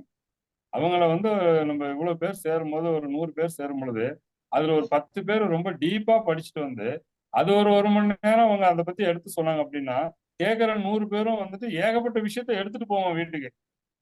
நிறைய விஷயத்த வீட்டுக்கு எடுத்துட்டு போவோம். இப்படியாப்பட்ட படைப்பாளிகள்லாம் நம்ம கிட்ட இருக்காங்களா, நம்ம இதெல்லாம் வாசிக்காம விட்டுட்டோமே அப்படின்னு அடுத்த போய் நம்ம அதெல்லாம் வாசிக்க ஆரம்பிப்போம். அது ஒரு அது ஒரு விமர்சனங்க நமக்கு. இன்னொன்னு வந்து பாத்தீங்கன்னாக்கா நம்ம வந்து எழுதுறதுக்கு முன்னாடியே நிறைய படிக்கணும். நம்ம நிறைய எழுதிட்டோம்னா பின்னாடி வந்து பார்க்கும்போது இதெல்லாம் போய் நம்ம எழுதி வச்சிருக்கிறோமே, இதெல்லாம் போய் எழுதியிருக்கிறோமே அப்படிங்கிற மாதிரி பின்னாடி நினைச்சு ரொம்ப வருத்தப்படுவோம். நான்லாம் எழுதாததுக்கு அது ஒரு காரணங்க. நல்ல வேலை விடியல் குகன் சார் என்கிட்ட சிறுகதை கேட்கல, ஒரு கவிதையை போலதான் கேட்டாரு. அதுவே ரொம்ப வெக்கப்பட்டு கூச்சப்பட்டு தான் எழுதினேன். இந்த தடவை சிறுகதை கேட்டிருந்தாருன்னா கண்டிப்பா நான் எழுதியிருக்க மாட்டேன். ஏன்னு சொன்னா ஒரு 10 வருஷம் கழிச்சு நான் அந்த சிறுகதை படிக்கும் போது எவ்வளவு அறியாமையில நம்ம இதை போய் பதிவு பண்ணியிருக்கோம், நம்மளுக்கு சரியா வரல, இது வந்து ஒரு கிராஃப்டிங் அவருக்கு நம்ம ஒரு கலையை நம்ம சரியா கத்துக்காமலே ஒரு படைப்பு பண்ணியிருக்கோம் அப்படிங்கிற மாதிரி ஒரு கில்ட்டியா இருக்கும். ஏன்னா இன்னைக்கு சிறுகதை அப்படிங்கிறதெல்லாம் வந்து புதுமை பித்தனவே நம்ம சிறுகதை மன்னன்னு சொல்றோம். அவர் வாழ்ந்த காலம் எப்படி, அதுக்கு பிறகு வரக்கூடிய அவருடைய சந்ததிகளா வரக்கூடிய நாம அவருடைய கதைகளை சேலஞ்ச் பண்ற அளவுக்கு படைக்கணும். அப்ப அது அவருடைய கதையை சேலஞ்ச் பண்ற அளவுக்கு நம்ம படைக்கணும் அப்படின்னு சொன்னா அட்லீஸ்ட் அவருடைய கதைகள் எல்லாம் படிச்சு முடிச்சவங்களை தான் நம்ம வந்து, இதெல்லாம் என்னுடைய தனிப்பட்ட கருத்துங்க, இதெல்லாம் எப்படி சாத்தியம்னு நீங்க கேட்கலாம், ஆனா இதெல்லாம் என்னுடைய தனிப்பட்ட கருத்து. ஒருத்தர் வந்து புதுமை பித்தனுடைய சிறுகதைகள் அனைத்தையுமே முடிக்காம அதுல ஒரு பாதி கதையை கூட படிக்காம கதை எழுதுறேன் அப்படின்னு சொல்றது வந்து அது அவருக்கும் டைம் வேஸ்ட், அதை கேட்டுட்டு இருக்கிற நமக்கும் டைம் வேஸ்ட், தொகுத்து கொடுக்குற குகன் சாருக்கும் டைம் வேஸ்ட் அப்படிங்கிற மாதிரி நான் வந்து ஃபீல் பண்றேன், தனிப்பட்ட முறையில ஃபீல் பண்றேன். ஏன்னா வந்திருக்கக்கூடிய எழுத்தாளர்கள்லாம் ரொம்ப காத்திரமான எழுத்தாளர்கள், ரொம்ப மிகப்பெரிய பவர்ஃபுல்லான எழுத்தாளர்கள். அவங்களுக்கு வந்துட்டு அவங்க படைப்பு வந்து மிகப்பெரிய ஒரு படைப்பை வந்து கொடுக்கணும். அப்படின்னா வந்துட்டு இப்ப கிராமத்துல சொல்ற மாதிரி சட்டியில இருந்ததுதான் ஆப்பையில வருங்குவாங்க. அந்த மாதிரி நம்ம ஒரு 50 கதையாவது நம்ம படிச்சு அதுக்கப்புறம் ஒரு சிறுகதை எழுதுனாக்கா அது தரமானதா இருக்கும் அப்படின்லாம் சொல்லிட்டு இன்னும் நிறைய பேசணும்னு ஆசையா இருக்கு. ஆனா ஜூம் மீட்டிங்ல வந்து எல்லாரும் தன்னுடைய கருத்தை பதிவு பண்ணணும். எனக்கு அந்த வாய்ப்பு கொடுத்த குகன் சாருக்கு ரொம்ப நன்றியை தெரிவித்துக் கொள்கிறேன். இதை பொறுமையா நேரம் கேட்டுட்டு இருந்த உங்களுக்கு என்னுடைய நன்றி தெரிவித்துக்கிறேன்.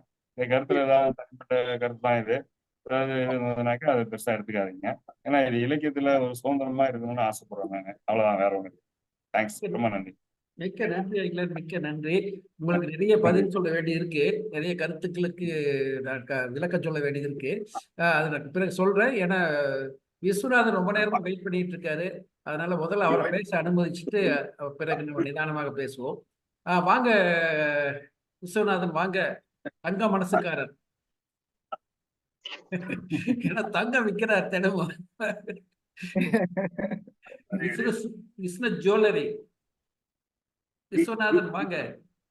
நீ காணோம். வியாபாரம் வந்துருச்சா? பேசலாமா? பேசலாங்க. சரி, சீக்கிரம் பேசிருங்க. பேசலாங்களா? பேசுங்க. Okay okay. அனைவருக்கும் நன்றி. என்னுடைய நண்பர் கருணாநிதி அவர்கள் ஒரு பொறுமையானவர், நம்பிக்கையுடையவர், நாட்டின் மேல் ரொம்ப தீவிர நம்பிக்கையுடையவர். இவர் இந்த 1000 மலர்களே மலருங்கள் என்ற சிறுகதை தொகுப்புக்கு என்னை அழைத்திருந்தால், நான் ரோட்டரி ஃபங்க்ஷன் இருந்ததால நான் வர முடியாம போய்விட்டது. இருந்தாலும் கூட இந்த புக்கை நான் அலைபேசியில் அவரை அழைத்து எனக்கு ஒரு புத்தகம் எனக்கு கொண்டு வந்து கொடுக்க சொல்லுங்கள் அப்படின்னு சொல்லி அவர் கொடுத்து, அவருக்கு அந்த 150 ரூபாவிடம் அனுப்பி அந்த புத்தகத்தை வாங்கி மிக மகிழ்ந்தேன். அதுல பாத்தீங்கன்னு சொன்னா, முதல்ல தாமரை செல்வன் அவர் எழுதியிருக்கிற அவள் வருவாளா அப்படிங்கிற அந்த ஃபர்ஸ்ட் புக், அந்த கதையை பாத்தீங்கன்னா ரொம்ப மனசு டச் ஆயிடுச்சு. அக்கா பேசினாளா, அக்கா பேசினாளா, அந்த கதையை வந்து முதல்ல ஒரு டச் பண்ணிடுச்சு. அந்த உறவுகள் வந்து எப்படி இருக்கணும், உறவு எப்படி மனசுக்குள்ள வச்சுக்கிட்டு இருக்கிற ஒரு உறவு எப்படி இருக்கும், வெளிப்படையா சொல்ற உறவு எப்படி இருக்கும், இந்த டிஃபரன்சியேஷன் அழகா அந்த ஒரு பக்கத்திலேயே வந்து அந்த ஆசிரியர் காமிச்சிருக்க விதம் ரொம்ப அற்புதம். அதை வந்து படிக்கும் போதே மனசு அப்படியே டச் ஆகிட்டே இருக்கிற மாதிரியே ஒரு ஃபீலிங்ஸ் நமக்கு இருந்தது. ரொம்ப நல்லா பண்ண கதை. மறுபடியும் இந்த கதையில எனக்கு படிக்கிறதுக்கு வந்து நேரம் போதவில்லை. நான் மறுபடியும் அந்த பிடிச்சிருவேன். இந்த புத்தகத்துல இப்ப இன்னைக்கு இருக்கிற ஒரு சூழ்நிலையில வாசிப்பு எவ்வளவு முக்கியம் அப்படிங்கிறத நம்ம கருணாநிதி மூலியமா இந்த புத்தகம் படிக்கிறது மூலியமா நமக்கு வந்து ஒரு பெரிய ஒரு வாய்ப்பா கிடைக்குது. ஏன்னா இன்னைக்கு எல்லாம் கையில வச்சுட்டு இருக்கிறோம், படிக்கிறது இல்லை. ஆனா இந்த மாதிரி புக்ஸ் வரும்போது, புத்தகங்கள் வரும்பொழுது நாம வந்து இதை படிக்கிறதுக்கு ஒரு பெரிய வாய்ப்பா நமக்கு கிடைக்குது. இது நம்ம மட்டும் இல்லாம நம்ம குடும்பத்துல உள்ளவங்களுக்கு இந்த புத்தகத்தை கொடுத்து படிக்க சொல்லி, பெண்கள் குழந்தைகள் ஆய்வுகளை படிக்க சொல்லி சொன்னோம்னு சொன்னா அவருடைய வாழ்க்கை மேம்படுவதற்கு மிகப்பெரிய ஒரு உந்துகோலாக இருந்து எவ்வித மாற்றமும் இல்லை. ஆனால் இந்த வகை அளித்த நமது நீதிபதி கருணாநிதி நண்பர் அவர்களுக்கு என்னுடைய மனமார்ந்த வாழ்த்துக்கள். அது மட்டும் அல்லாம இத்தனை கவிஞர்கள், கவியாளர்கள் இருக்கு என்று சொன்னா நமது கருணாநிதி அவர்கள் மிக நபராக இருக்கிறார். ரொம்ப தமிழ் மேல மிகவும் ஆர்வமுள்ளவராக இருக்கிறார். அவர்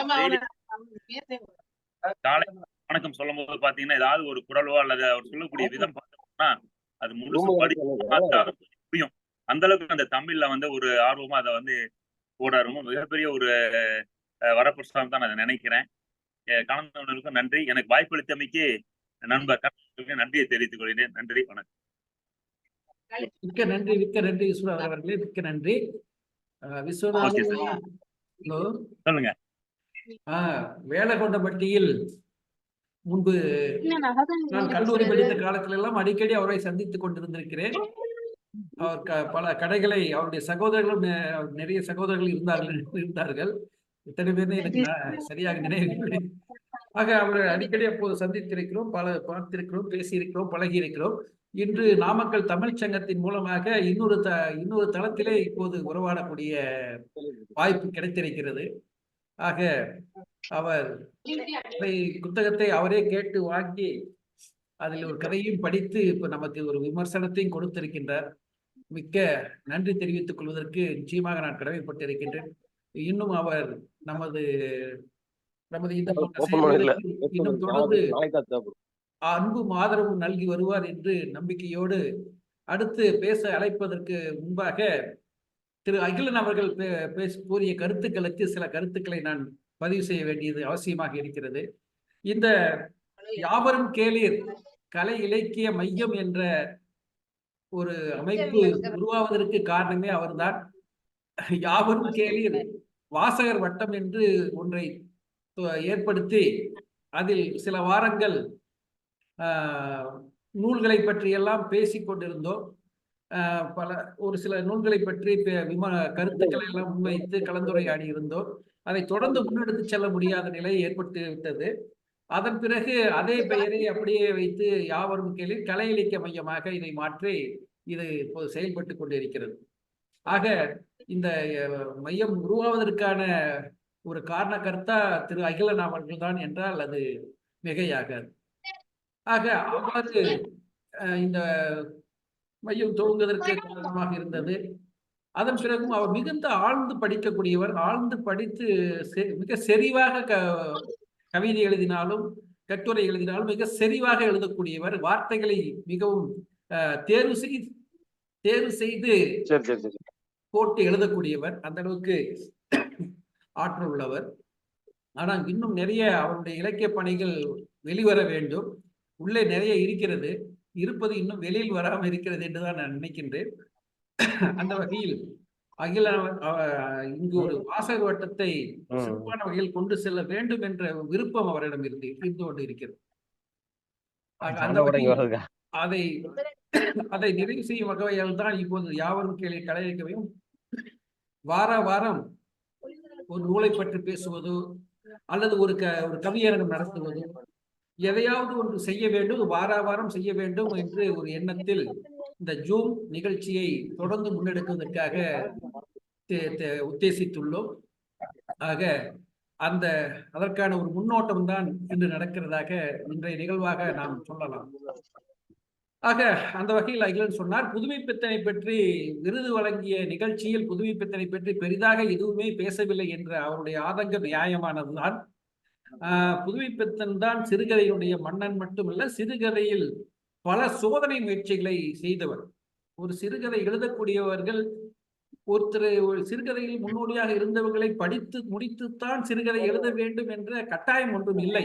இருந்தாலும் நமக்கு முன்னால் எப்படிப்பட்ட சிறுகதைகள்லாம் எழுதப்பட்டிருக்கிறது என்று வாசித்து அறிந்து கொள்கின்ற போது அது நிச்சயமாக அவர்களுடைய புதிதாக எழுதக்கூடியவர்களுக்கு ஒரு நல்ல ஒரு தாக்கம், நல்ல ஒரு வீச்செல்லாம் ஏற்படுத்துவதற்கு அது வாய்ப்பாக அமையும். ஆக முன்னோடியாக இருக்கக்கூடிய சிறுகதைகளை வாசித்து அதை உள்வாங்கிக் கொண்டு அதன் பிறகு அதிலிருந்து எழுதுவது என்பது ஒரு சிறந்த வெளிவருவதற்கு ஒரு வாய்ப்பாக அமையும் என்பதை அந்த வகையில் சிறுகதைகளை பொறுத்தவரையில் புதுமைப்பித்தன் சிறுகதை எழுத விரும்பக்கூடியவர்கள் அனைவருமே வாசிக்க வேண்டும் என்பது அவசியமானதுதான். அதில் ஒன்றும் மாற்று கருத்து கூற முடியாது.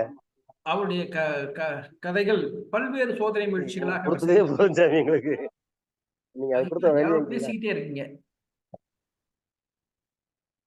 அது போன்ற நாம் அவருடைய மன வருத்தத்தை நிச்சயமாக புரிந்து கொள்கின்றோம், அதை ஏற்றுக்கொள்ளவும் செய்கின்றோம். அதனாலவே எனக்கு அவர் பேசுகின்ற போது ஒரு யோசனை வந்தது, ஏன் நாம் அடுத்த வார நிகழ்ச்சியை புதுமைப்பித்தன் சிறுகதையை பற்றியே பேசக்கூடாது. ஆகவே ஐயா யார் பேசுறதுன்னு தெரியல எனக்கு. நான் பேசுறதுக்கு ஒரு மியூட் பண்ணிடலாமா? எல்லாத்தையும் மியூட் ஆல். ஓகே, கேக்குதா? சரி. அத போல அடுத்த வாரம் நம்முடைய சனிக்கிழமை வரக்கூடிய நிகழ்ச்சி 6 மணி நிகழ்ச்சியை நாம் புதுமைப்பித்தன் சிறுகதைகளை பற்றியே பேசி விடுவோமே. அதில் உள்ள சிறுகதைகளை வாசித்து அதை பற்றி அது ஏற்படுத்தக்கூடிய அனுபவங்களை ஒவ்வொருத்தரும் பகிர்ந்து கொள்வது என்பது நமக்கு நம்ம அதை உள்வாங்கி கொண்டதாகவும் ஆகும். அதை பற்றி ஒரு புரிதலுக்கு வருவதற்கும் உதவியாக இருக்கும். நம்முடைய எழுத்துக்களை செழுமைப்படுத்துவதற்கு ஒரு வாய்ப்பாக அமையும் என்ற வகையிலே புதுமைப்பித்தன் சிறுகதைகளை பற்றியே அடுத்த வாரம் பேசுவோம் என்று என்னுடைய ஆலோசனை முன்வைக்கின்றேன். அதை எல்லோரும் அனைவரும் அங்கீகரித்து விட்டால் அதையே அடுத்த வாரம் செயலாக்கி விடலாம் என்பதை தெரிவித்துக் கொண்டு, வேறு அகிலன் அவர்கள் பேசியதில் நான் கூற வேண்டிய கருத்து வேறு எது எனக்கு தற்போது நினைவுக்கு வரும்போது சொல்கின்றேன். அடுத்தபடியாக பேச வருவர்கள் வாங்க, நேரம் ஆயிடுச்சு நினைக்கிறேன். நிறைய நேரங்கள் இல்லை, அதனால நம்ம நேரத்தை வீணாக்காமல் அடுத்தடுத்து பேசுவதற்கு முனையலாம். அடுத்து பேச வருவங்க யாருன்னு நீங்களே முன் வந்து பேசலாம், இல்லைன்னா நான் அழைக்க வேண்டி வரும். யார் இப்ப பொன்ஸ்னு யாரோ இருக்கீங்க? PONNS பேச விரும்பினா பேச வரலாம். ரதி பேசிட்டாங்க. ராமூர்த்தி ராய் இருக்கீங்களா? கவிஞர் ராமமூர்த்தி ராய் வாங்க, பட்டிமன்ற பேச்சாளர். ஐயா நான் பேசட்டுமாங்க? விமலா பேசுங்க பேசுங்க. அடுத்து ராமமூர்த்தி ராய் அடுத்து பேச சொல்லிடலாம். அதுக்குள்ள அவர் தயாராயிருப்பார். கவிதை ஒன்று எழுதிட்டு வந்துருவார். நன்றிங்கய்யா, நன்றிங்கய்யா. அனைவருக்கும் வணக்கம். நாமக்கல் தமிழ்ச்சங்கம் மற்றும் யாவரும் கேளீர் குழுமத்திற்கும் மேனாள் நீதிபதி ஐயா விடியல் குகன் அவர்களுக்கும் தமிழ்ச்சங்க தலைவர் குழந்தைவேல் ஐயா அவர்களுக்கும் எங்கள் குழுமத்திற்கு அரங்கத்தை பெருமையுடன் கொடுத்து கொடைவள்ளலுக்கு எங்களது நன்றியை தெரிவித்துக் கொள்கிறோம். நெறியாளர் மற்றும் தமிழ்ச்சங்க செயலர் ஐயா கோபால நாராயணமூர்த்தி அவர்களுக்கு வணக்கம். அவருடைய நெறியாளுகை எனக்கு மிகவும் பிடிக்கும். அவரை போல தமிழை பேச பயிற்சி எடுத்துக் கொண்டிருக்கிறேன். அடுத்தது நிமிர் இலக்கிய வட்ட பாபு சசிதரன் அவர்களுக்கு எனது நன்றியும் வணக்கமும். அவரிடம் நான் கற்றுக்கொண்டது சரியான முறையில் நேரத்தை கடைபிடித்து அந்த நேரத்தில் அனைத்து விடயங்களையும் அனைவருக்கும் எடுத்துரைக்க வேண்டும் என்பதை நான் கற்றுக்கொண்டிருக்கின்றேன். விடியல் குகன் ஐயா எல்லா வேளைகளிலும் அன்பு ஒன்றே கடைபிடிக்க வேண்டும் என்று சொல்லிக்கொண்டே இருப்பார். அதே போல் நிகழ்ச்சியில் எங்களுக்கு முழு பாதுகாப்புடனும் நிகழ்ச்சியில் எங்கள் மனம் குளிர்ந்தது. ஐயா அளித்த உணவால் எங்களுக்கு வயிறு குளிர்ந்தது. படைப்பாளிகளை ஊக்கப்படுத்துவது என்பது ஒரு பெரிய மலையை உருவாக்குவது போல. அதை விடியல் குகன் ஐயா மன நிறைவுடன் செய்து எங்களையும் அகமகிழ செய்து கொண்டிருக்கிறார். அவருக்கு என்னுடைய மனமார்ந்த நன்றிகள். அடுத்தது பட்டிமன்ற பேச்சாளர்கள் அனைவருக்கும் எனது நன்றிகளும் வணக்கங்களும். மாற்று கருத்துக்களை ஒருவருக்கொருவர் விளையாட்டாக மாறி மாறிக்கொண்டாலும் தாக்கிக் கொண்டாலும் நிகழ்ச்சியின் இறுதியில் அனைவரும் சகோதர சகோதரிகளாக அணைத்துக் கொண்டோம். மிகவும் மகிழ்ச்சியாக இருந்தது. 1000 மலர்களே மலருங்கள் என்ற புத்தகத்தின் வழியாக ஐயா விடியல் குகன் அவர்களின் தொகுப்பு வழியாக 36 ஆளுமைகளை நான் கண்டது உண்மையிலே எனக்கு பெரும் மகிழ்ச்சியாக இருந்தது. அனைவருக்கும் என்னுடைய வாழ்த்துக்களும் நன்றிகளும். உங்களுடன் இணைந்து என் தமிழ் பயணத்தை மேற்கொண்டது எனக்கு மகிழ்ச்சியும் பெருமையாகவும் உள்ளது. நன்றி, வணக்கம் ஐயா. நன்றி நன்றி அம்மா, மிக்க நன்றி. பரவாயில்ல, மிக சிறப்பாக இருந்தது. நல்லது. வேற அடுத்து யார் பேச வர்றீங்க? ஐயா வாசவி நான் பேசுறேங்க. பேசுங்கம்மா, பேசுங்க வாசவி. ஐயா விடியல் குகன் ஐயா அவர்களுக்கு வணக்கம். இந்த நிகழ்வுல நான் கலந்துக்கிட்டது ரொம்ப பெருமையா நினைக்கிறேன். ஏன்னா முதல் கதையா எனது இதுல 36 படைப்பாளிகளோட என் முதல் கதை இதுல வந்தது அப்படிங்கிறது ரொம்ப சிறப்பா நான் நினைக்கிறேன். நிகழ்வு ரொம்ப நல்லா இருந்தது. நாமக்கல் தமிழ் சங்கம் ரொம்ப சிறப்பான முறையில நமக்கு அமைச்சு கொடுத்துருக்காங்க அப்படிங்கிறது. விடியல் குகன் ஐயா ஏற்பாடு பண்ண அந்த ஏற்பாடுகள் மிக சிறப்பு. அந்த நிகழ்ச்சியை ஐயாவுடைய மொழி நடியும் அவருடைய குரல் இருக்கு. நல்ல ஒரு விதம் வழங்கிய நுணுக்கங்கள், படைப்பு எப்படி இருக்கணும், முகம்னா என்ன, புகம்னா எப்படி இருக்கணும், அந்த கதைகளுடைய நுணுக்கங்களை சொல்லி கொடுத்தது 1000 புத்தகங்கள் படித்ததுக்கான சமமாக இருக்கு. அது மாதிரி ஒவ்வொருத்தர்கிட்ட இருந்து ஒரு சிறப்பை நான் உணர முடிஞ்சது. அந்த நிகழ்வுல அந்த இடத்த விட்டு எங்களால வரவே மனசு இல்லை. நேரம் அதிகமானதுனாலதான் அந்த இடத்த விட்டு நாங்க கிளம்ப வேண்டியதா இருந்தது. இல்லைன்னா ரொம்ப நேரம் அங்க பயணிக்கிறதுக்கு இருக்கணும், அங்க அவங்களோட பயணிக்கணும் அப்படிங்கிறதுல ரொம்ப இதா இருந்தது. இன்று வரை அந்த நிகழ்வை நான் நெகிழ்ந்து கொண்டே இருக்கிறேன். மிகவும் சிறப்பாக இருந்ததுக்கு இந்த வாய்ப்பளித்தமைக்கு மிக்க நன்றி. அனைவருக்கும் மிக்க நன்றி, மிக்க நன்றி வாசவி. நீங்க 3 பேரா வந்திருந்தீங்க திண்டுக்கல் பகுதியில் இருந்து. பழனி, 5 குழிப்பட்டியா? 5 குழிப்பட்டி அது எங்கம்மா இருக்கு? ஆமாங்கய்யா. அது என்ன மலைப்பகுதியா? ஆமா, சிறுமலையிலுடைய அடிவார பகுதியாக இருக்கும். சானார்பட்டியில உள்ள போற மாதிரி அடிவாரம். திண்டுக்கல் சிறுமலை அடிவார பகுதி. அதான் ஒரு 15 கிலோமீட்டர் இருக்குன்னு நினைக்கிறேன். ஆமாங்க. அங்கிருந்து நீங்க திரும்பி செல்வதற்கு நேரமாகவே எப்படி பேருந்தெல்லாம் கிடைக்கும் அப்படிங்கிற ரொம்ப வருத்தத்தோடு இருந்தது எனக்கும் மிக வருத்தமா தான் இருந்தது. காலையிலேயே துவங்கி மத்தியானம் முடிச்சிருந்தா அங்க சௌரியமா போயிருக்குவாங்கங்கிற எண்ணெல்லாம் எண்ணி பார்த்தபோது, அடுத்த முறையாவது கொஞ்சம் காலையில் நடத்துறதுக்கு முயற்சிக்கலாம் அப்படின்னு யோசனை பண்ணக்கூடிய அளவுக்கு இருந்தது. மிக்க நன்றி மாமி. கண்டிப்பாங்க. வந்து வந்து மட்டும்தான் இருந்தது. கலந்துக்கிட்டு கருத்து கூறியதற்கு மிக்க நன்றி. அடுத்தபடியாக செந்தில் முருகன் ஏதோ பேசணும். செந்தில் முருகன் கையை உயர்த்தியதுன்னு நினைக்கிறேன். வாங்க. ராய் வந்துட்டாரா? மிஸ்டர் ராமூர்த்தி ராய் ஆனோ கேட்கல. செந்தில் முருகன் வாங்க.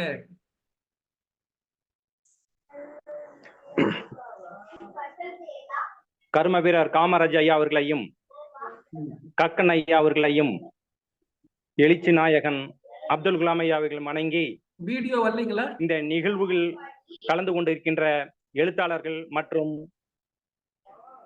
கவிஞர்கள் அனைவர்களுக்கும்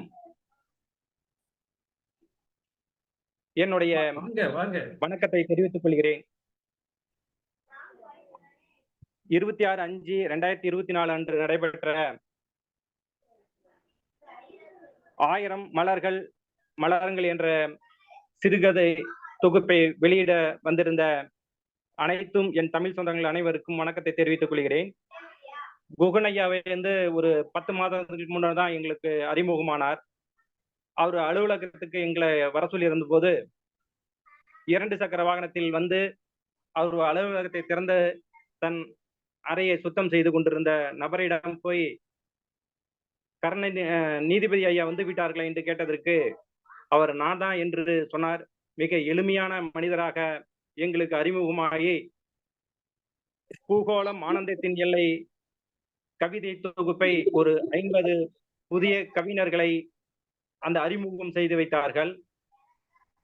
அதுக்கு பிறகு இந்த சிறுகதை எழுத்துக்கு எங்களுக்கு வரவேற்று சிறப்பு விருந்து கொடுத்திருந்தார்கள். யாவரும் கேளீர் கலை இலக்கியத்தின் மன்றத்தின் சார்பாக அனைவரையும் வருக என வரவேற்கின்றேன். மிக அருமையான ஒரு பட்டிமன்றம் நடைபெற்றது.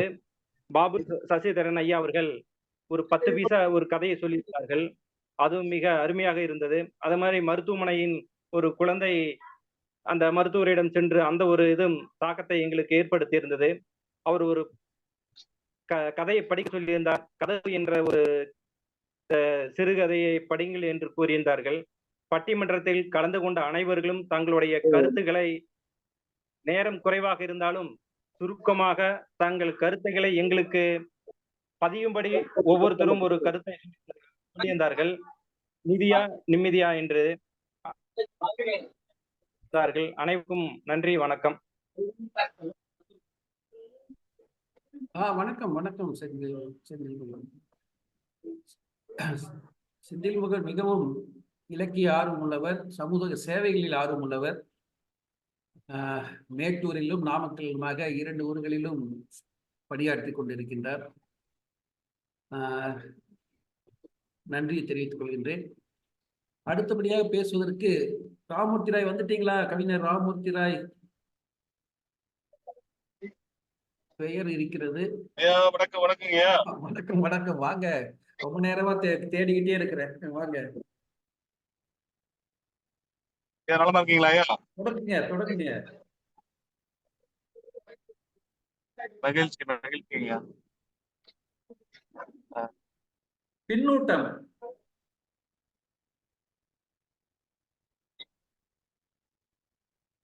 என்னாச்சு?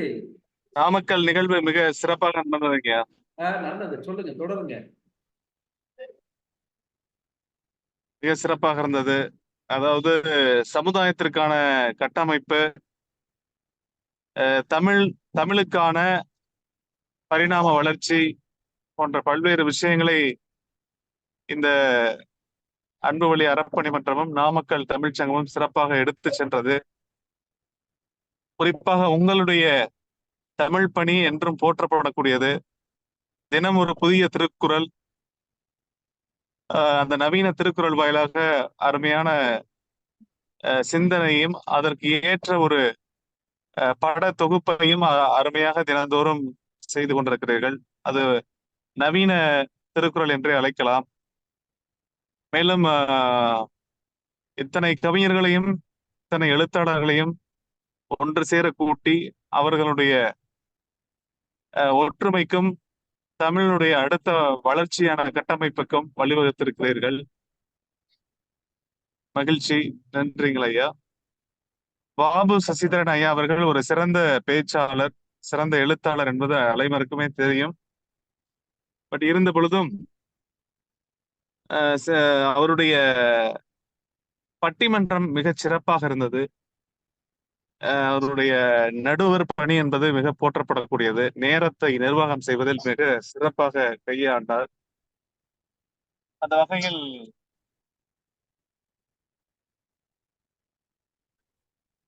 ஒவ்வொருவரும் சிறப்பாக தங்களுடைய பணிகளை செய்திருந்தார்கள்.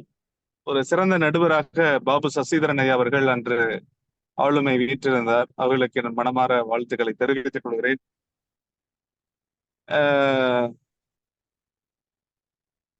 வாழ்வில் நிலையான மகிழ்ச்சியை பெறுவதற்கு நிதி தேவையா அல்லது நிம்மதி தேவையா என்ற அந்த கருத்து மிகச் சிறந்த ஒரு பட்டிமன்றமாக அமைந்தது. மக்கள் மனதிலே பல ஆயிரம் மக்களுக்கு அது சென்று சேர்ந்திருக்கும். அப்படி சென்று சேருகையில் பொருளாதாரத்தை மட்டும் மனிதன் தேடி ஓடிக்கொண்டே இருக்க ஆகாது. அது ஒருபோதும் நிலையானது அல்ல.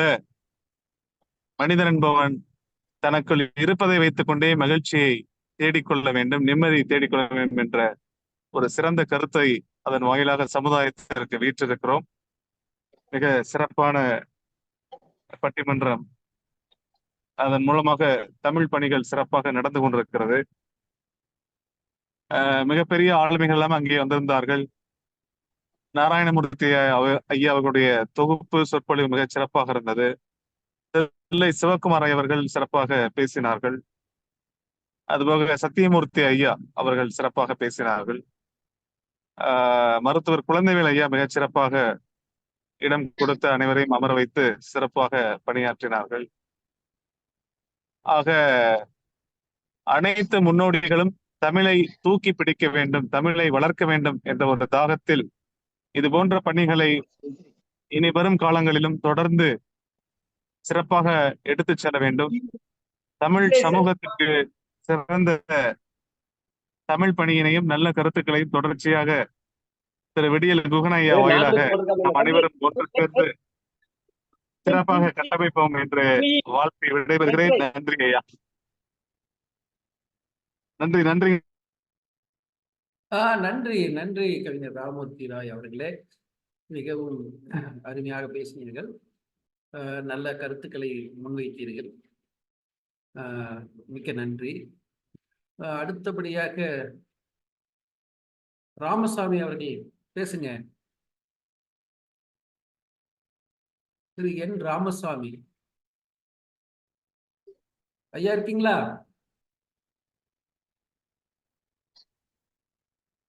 சரி, அவருடைய குரல் கேட்கவில்லை. அவருக்கு சற்று காத்திருப்போம். சரவணன் பேசியாச்சா?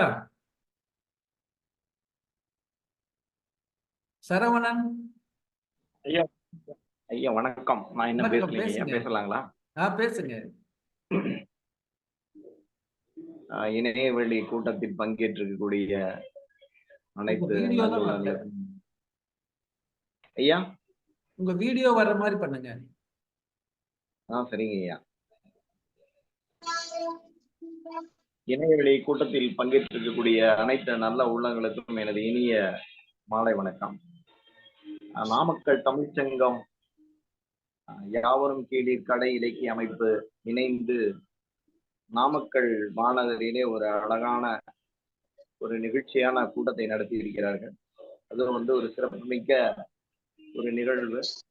இந்த நிகழ்வுக்கு முத்தாய்ப்பாக ஒரு அரங்கை அளித்து, அது இல்லாமல் அவர்களுக்கு கலந்து கொண்ட அத்தனை பேருக்கும் இரவு உணவை வழங்கிய நாமக்கல் தமிழ்ச்சங்கத்திற்கும் அங்க மருத்துவமனையுடைய நிறுவனர் குழந்தைவேல் ஐயா அவர்களுக்கும் மனமார்ந்த நன்றி. இந்த நாமக்கல் தமிழ்ச்சங்கத்தின் உதவியுடன் தமிழ்நாட்டினுடைய பல்வேறு மாவட்டங்களில் இருந்து 36 எழுத்தாளர்களை ஒருங்கிணைத்து 1000 மலர்களை மலருங்கள் என்னும் தலைப்பிலே ஒரு அழகான நூலை தொகுத்து அதை ஒரு மிகப்பெரிய விழாவாக நடத்தி மற்றவர்களுக்கு ஒரு முன்னுதாரணமாக அமைந்த நம்முடைய மதிப்பிற்கும் மரியாதைக்கும் உரிய ஐயா அவர்களுக்கு நம்முடைய மனமார்ந்த நன்றியை தெரிவித்துக் கொள்கின்றோம். அந்த 1000 மலர்களே மலருங்கள் என்ற தலைப்பிற்கேற்றவாறு உள்ளே இருக்கக்கூடிய அந்த சிறுகதைகள் அத்தனையும் சிறப்பு மிக்கவையா என்ற ஒரு வினாவை நாம் எழுப்ப வேண்டும். ஏனென்றால் இந்த விழாவிற்கு வந்த என்னுடைய நண்பர் ஒருவர் இந்த நூலை தொகை கொடுத்து வாங்கி படித்தவர். அவருடைய கருத்து அதை நாம் ஏற்றுக்கொண்டுதான் ஆக வேண்டும். அவர் சொல்வது என்னவென்றால், நீங்கள் அந்த சிறுகதைகளை தொகுத்திருக்கிறீர்கள், ஆனால் நாம் மேலோட்டமாக பார்க்கும்போது ஒரு மிகப்பெரிய ஆளுமை வெளியிட்டதற்காக அது சிறப்பானதா அப்படின்னு நான் சொல்ல மாட்டேன். ஏன்னா அதுல இருக்கக்கூடிய அந்த கதைகள் ஒவ்வொன்றையும் முதலில் ஒரு குழுவை அமைத்து அது எப்படியெல்லாம் இந்த கதைகளை வடிவமைத்திருக்கிறார்கள், அது நன்றாக இருக்கிறதா, எழுத்து பிழை இல்லாமல் இருக்கிறதா, அந்த கதை சரியான விதத்தில் தொடங்கி சரியான விதத்தில் முடிந்திருக்கிறதா, பொருத்தம் உள்ளதாக இருக்கிறதா, மிக நீண்ட பக்கங்களாக உள்ள, அதாவது ஒரு 4-5 பக்கங்களாக கொண்ட கதைகளாக இருக்கிறதா என்பதை கொஞ்சம் நீங்க யோசிச்சு முடிவு பண்ணிட்டு அதுக்கப்புறம் நீங்க புத்தகத்தை தொகுக்கணும் அப்படின்னு ஒரு ஆசை. அவருடைய அதே போல அந்த நூலினுடைய அந்த வடிவமைப்பு மிக ரொம்ப கண் பார்வை கொஞ்சம் தெரியாதவங்க அவங்க படிப்புகளுக்கு ஏற்ற வகையில் இல்லாம ரொம்ப சின்ன எழுத்துக்களை வடிவமைச்சிருக்கீங்க. அதுல இருக்கிற தாள்கள் ரொம்ப அதாவது சரியான ஒரு தரமான தாள் இல்லாம ஒரு சாதாரண தாளா இருக்கு.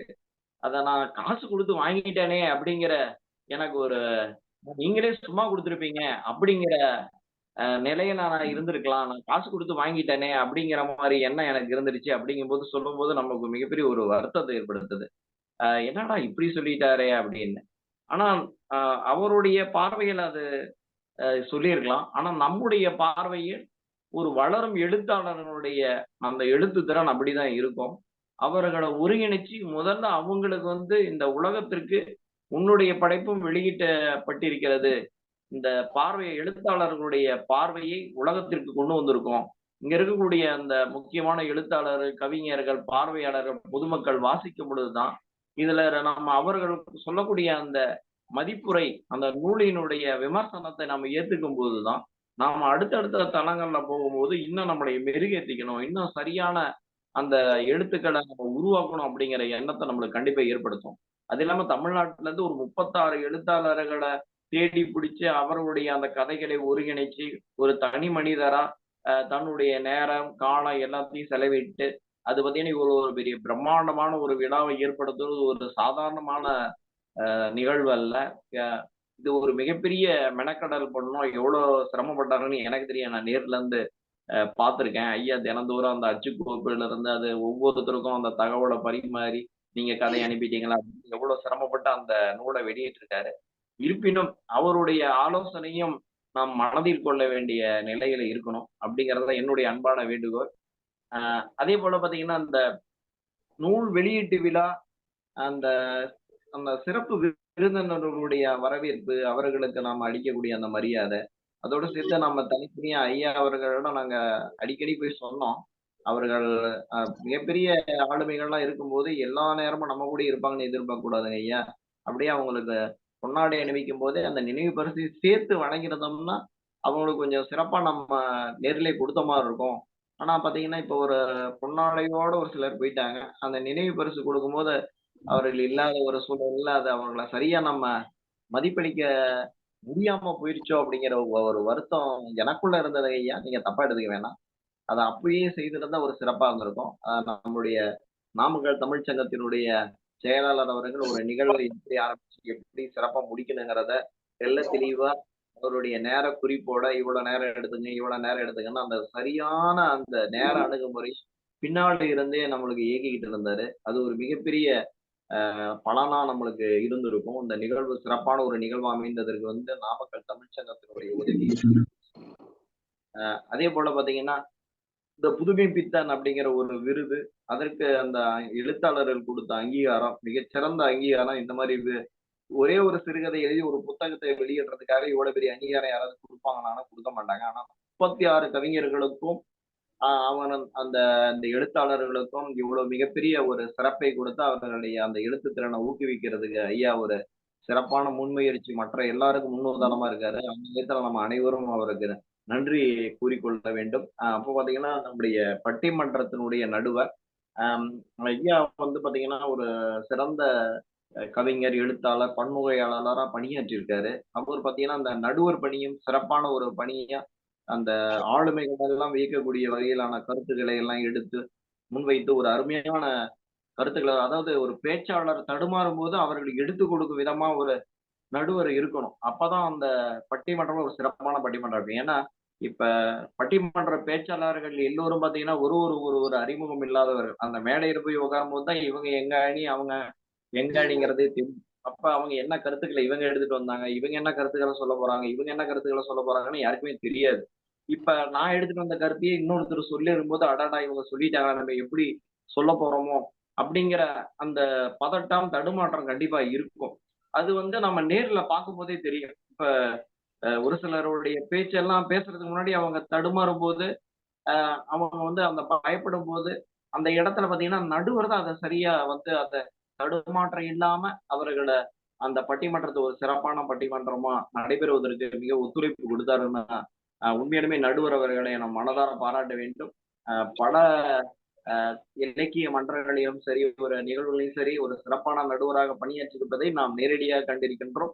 அவருடைய அந்த பணி என்பது மிக முக்கியமான பணி. அதே போல அந்த நூல் வந்து எப்படி இருக்கணுங்கிறதுக்காக நேரடியா அவர், இப்ப நான் நேரடியா குறை சொல்வதை போன்று தோன்றினாலும் அவர் மறைமுகமா நம்மளுக்கு சொன்னாரு, கதை என்ன எப்படி எல்லாம் இருக்கணும், எப்படி எல்லாம் நம்ம எழுதணும் அப்படிங்கிற அந்த முறைகளை எல்லாம் நமக்கு அந்த கதைகளுடைய மதிப்புரையிலேயே மறைமுகமா நம்ம சுட்டி காட்டியிருக்காரு. அதையெல்லாம் நம்ம உள்வாங்கிக்கணும் அப்படிங்கிறது என்னுடைய பார்வையா இருக்கு. அதே போல பாத்தீங்கன்னா இந்த நிகழ்வு ஒரு சிறப்பான நிகழ்வா இருப்பதற்கு முக்கிய காரணம் என்னன்னா, மிகப்பெரிய ஆளுமைகள்லாம் இந்த நிகழ்வுல பங்கேற்றதான். நாமக்கலினுடைய ஆளுமைகள் என்பது ஒரு நாமக்கலுக்கு மட்டும் ஆளுமைகள் கிடையாது. அதாவது உழவன் தங்கவேலு ஐயா எல்லாம் ஒரு தமிழ்நாட்டினுடைய அந்த அறிவு திருக்கோயில் மனவளக்கலையினுடைய மாநில அவர்களெல்லாம் மிகச்சிறந்த ஆளுமைகளாக அந்த இடத்தில் இருந்து நம்மை எல்லாம் ஊக்கப்படுத்தி ஆதரவு கொடுத்து நம்மை முன்னேற்றுவதற்கான எல்லா வாய்ப்புகளையும் அவங்க ஊக்கப்படுத்தியிருக்காங்க. இந்த அருமையான நிகழ்வு நடைபெறுவதற்கு ஐயா அவனுடைய பங்களிப்பு எவ்வளவு சிறப்பாக இருந்தது. அது போல நாமக்கல் தமிழ்ச்சங்கத்தினுடைய பங்களிப்பும் மிக சிறப்பாக இருந்தது. இன்றைக்கும் ஐயாவிற்கும் நாமக்கல் தமிழ்ச்சங்கத்திற்கும் நாம் நண்பர்களாக இருப்போம். இந்த பின்னூட்ட உரையை வழங்குவதற்கு ஐயா மனமார்ந்த நன்றி சொல்லுங்க. நன்றி, வணக்கம்.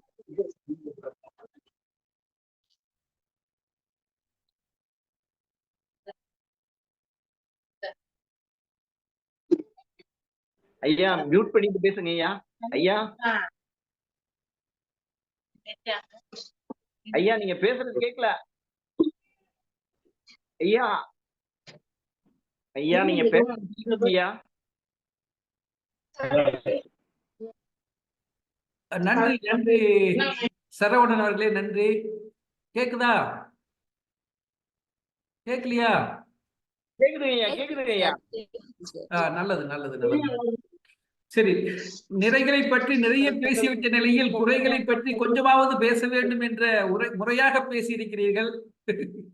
மிக்க நன்றி சரவணன் அவர்களே. கேக்குது இல்லையா? எனக்கு கொஞ்சம் நெட்ல ஏதோ ப்ராப்ளம் இருக்குன்னு நினைக்கிறேன். சரவணன் அவர்கள் சுட்டிக்காட்டிய குறை என்பது எங்களுக்கு மிகவும் மனக்குறையாகத்தான் இருக்கிறது. எழுத்து சிறியதாக உள்ளது என்பது நிச்சயமாக ஏற்றுக்கொள்ள வேண்டிய ஒன்றுதான். கடந்த நூலில் வெளியிட்ட போது அதில் எழுத்து பெரிதாகிவிட்டது என்று ஒரு குறை வந்தது. அதனால் இந்த முறை எழுத்தை கொஞ்சம் சரியாக போடுங்க, சின்னதா போடுங்கன்னு சொன்னோம். அவங்க சின்னதா போடுங்கன்னு சொன்னது அச்சகத்தை ரொம்ப சின்னதா போடணும்னு சொல்லிட்டாருன்னு நினைச்சிட்டாங்க போல இருக்கு. அதனால அச்சகத்தில் எழுத்தை எவ்வளவு சின்னதாக முடியுமோ அவ்வளவு சின்னதாக்கி விட்டார்கள். அதனால் படிப்பதில் ஒரு சிரமம் இருக்கிறது என்பதை மறுத்து கூற முடியாது.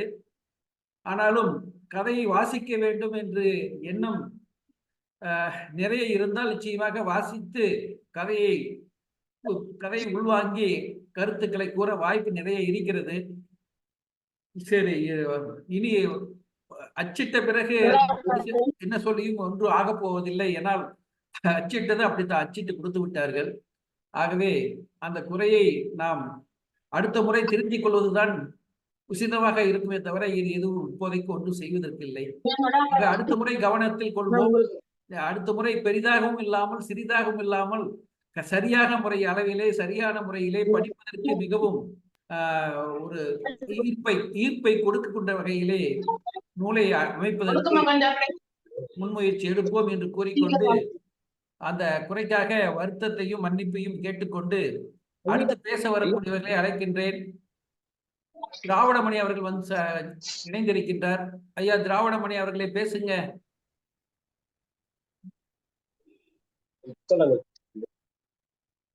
நமக்கு இன்னும் 20 மணித்துளிகள் தான் இருக்கு. அதனால விரைவாக பேசி முடிப்போம். ஐயா வாங்க, திராவிடமணி வந்திருக்கீங்களா? வந்திருந்தீர்கள் என்று நினைத்து பார்த்தேன். எல்லாத்தையும் ஒரு மியூட் பண்றேன். பேசக்கூடியவங்க பேசுங்க, அன்மியூட் பண்ணிட்டு பேசுங்க.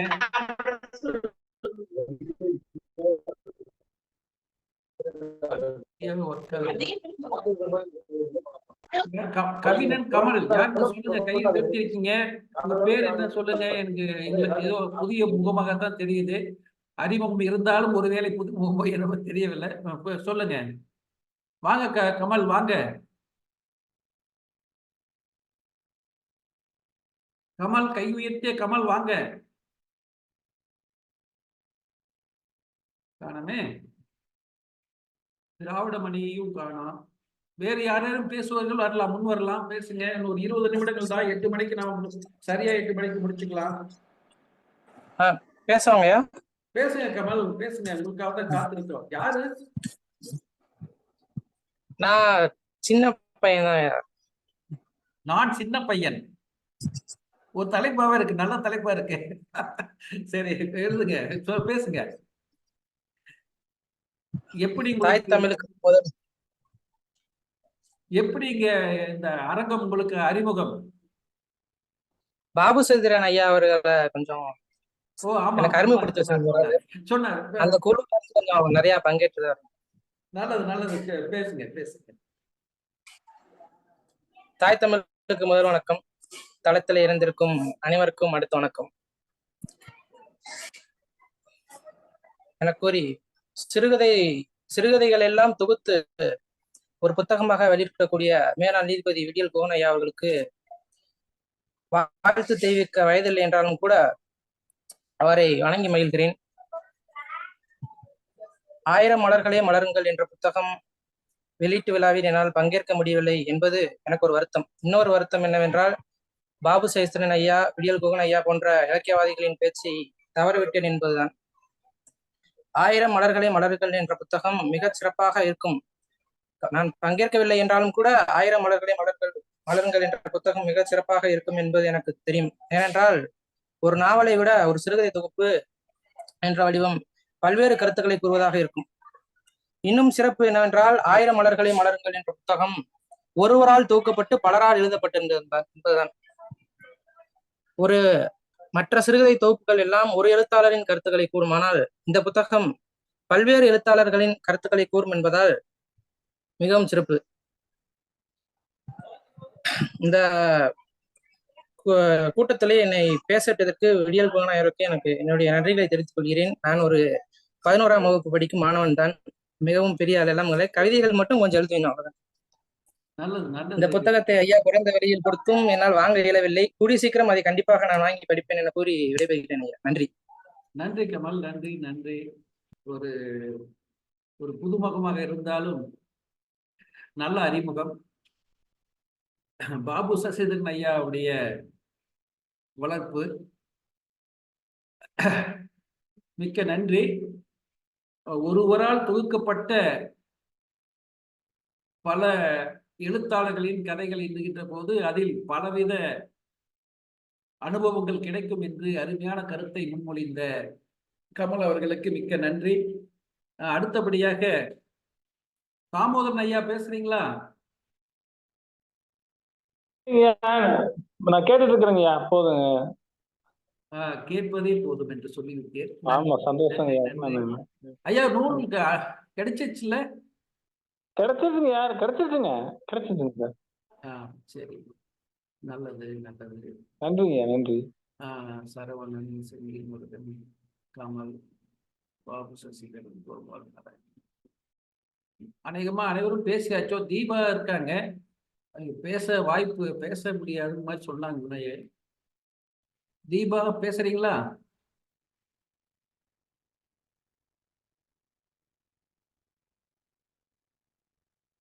சாம்சங்ல வந்தது யாரு? சாம்சங் எஸ்எம் திராவிடமணி வந்திருந்தாரு, இப்ப இல்ல போல இருக்கு. சரி, நல்லது. இருக்கக்கூடிய அனைவரும் பேசி விட்டேன்னு நினைக்கிறேன். ஐயா பாபு சசிதரன் ஐயா இருக்கீங்களா?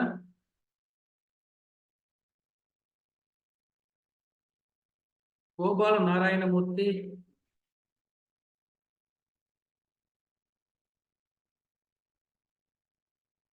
ஐயா இருந்தா பேசி முடித்து விடலாம். நல்லது. சரி சரி, அனைவரும் ஐயா புதிதா தெரியுறீங்க. ஐயா உங்க பேரு? ஐயா ஐயா யாரோ வந்தாங்க, அவர் பேர் என்னன்னு தெரியல.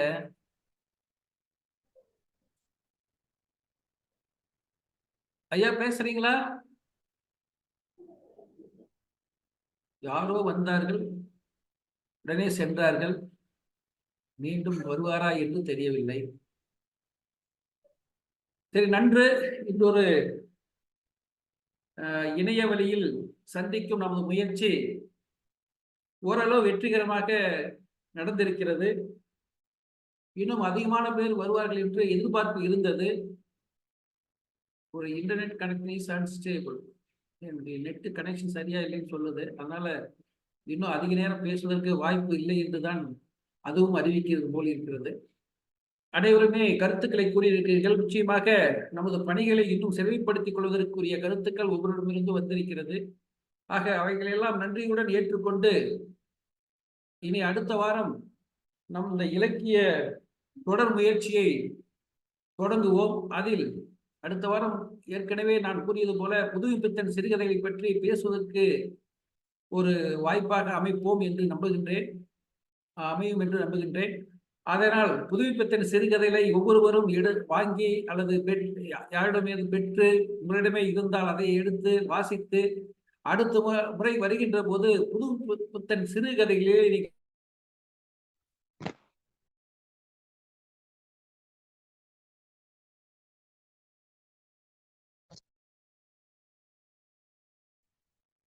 என்னுடைய நெட் இணைப்பில் கொஞ்சம் தடுமாற்றம், அதனால முழுமையா கேட்டிருக்காதுன்னு நினைக்கிறேன். நான் பேசியது முழுமையா கேட்டிருக்காது. திராவிடமணி வந்திருக்காரு. உங்களுடைய கருத்துக்களை சொல்லுங்க. திராவிடமணி, உங்களுடைய கருத்துக்களை கேட்டு நாம் நிகழ்ச்சியை நிறைவு செய்து கொள்வோம்.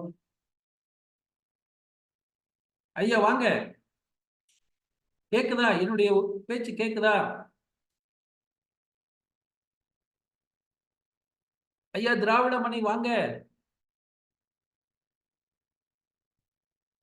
சரியா சார்? வணக்கம். வணக்கம், பேசிருங்க.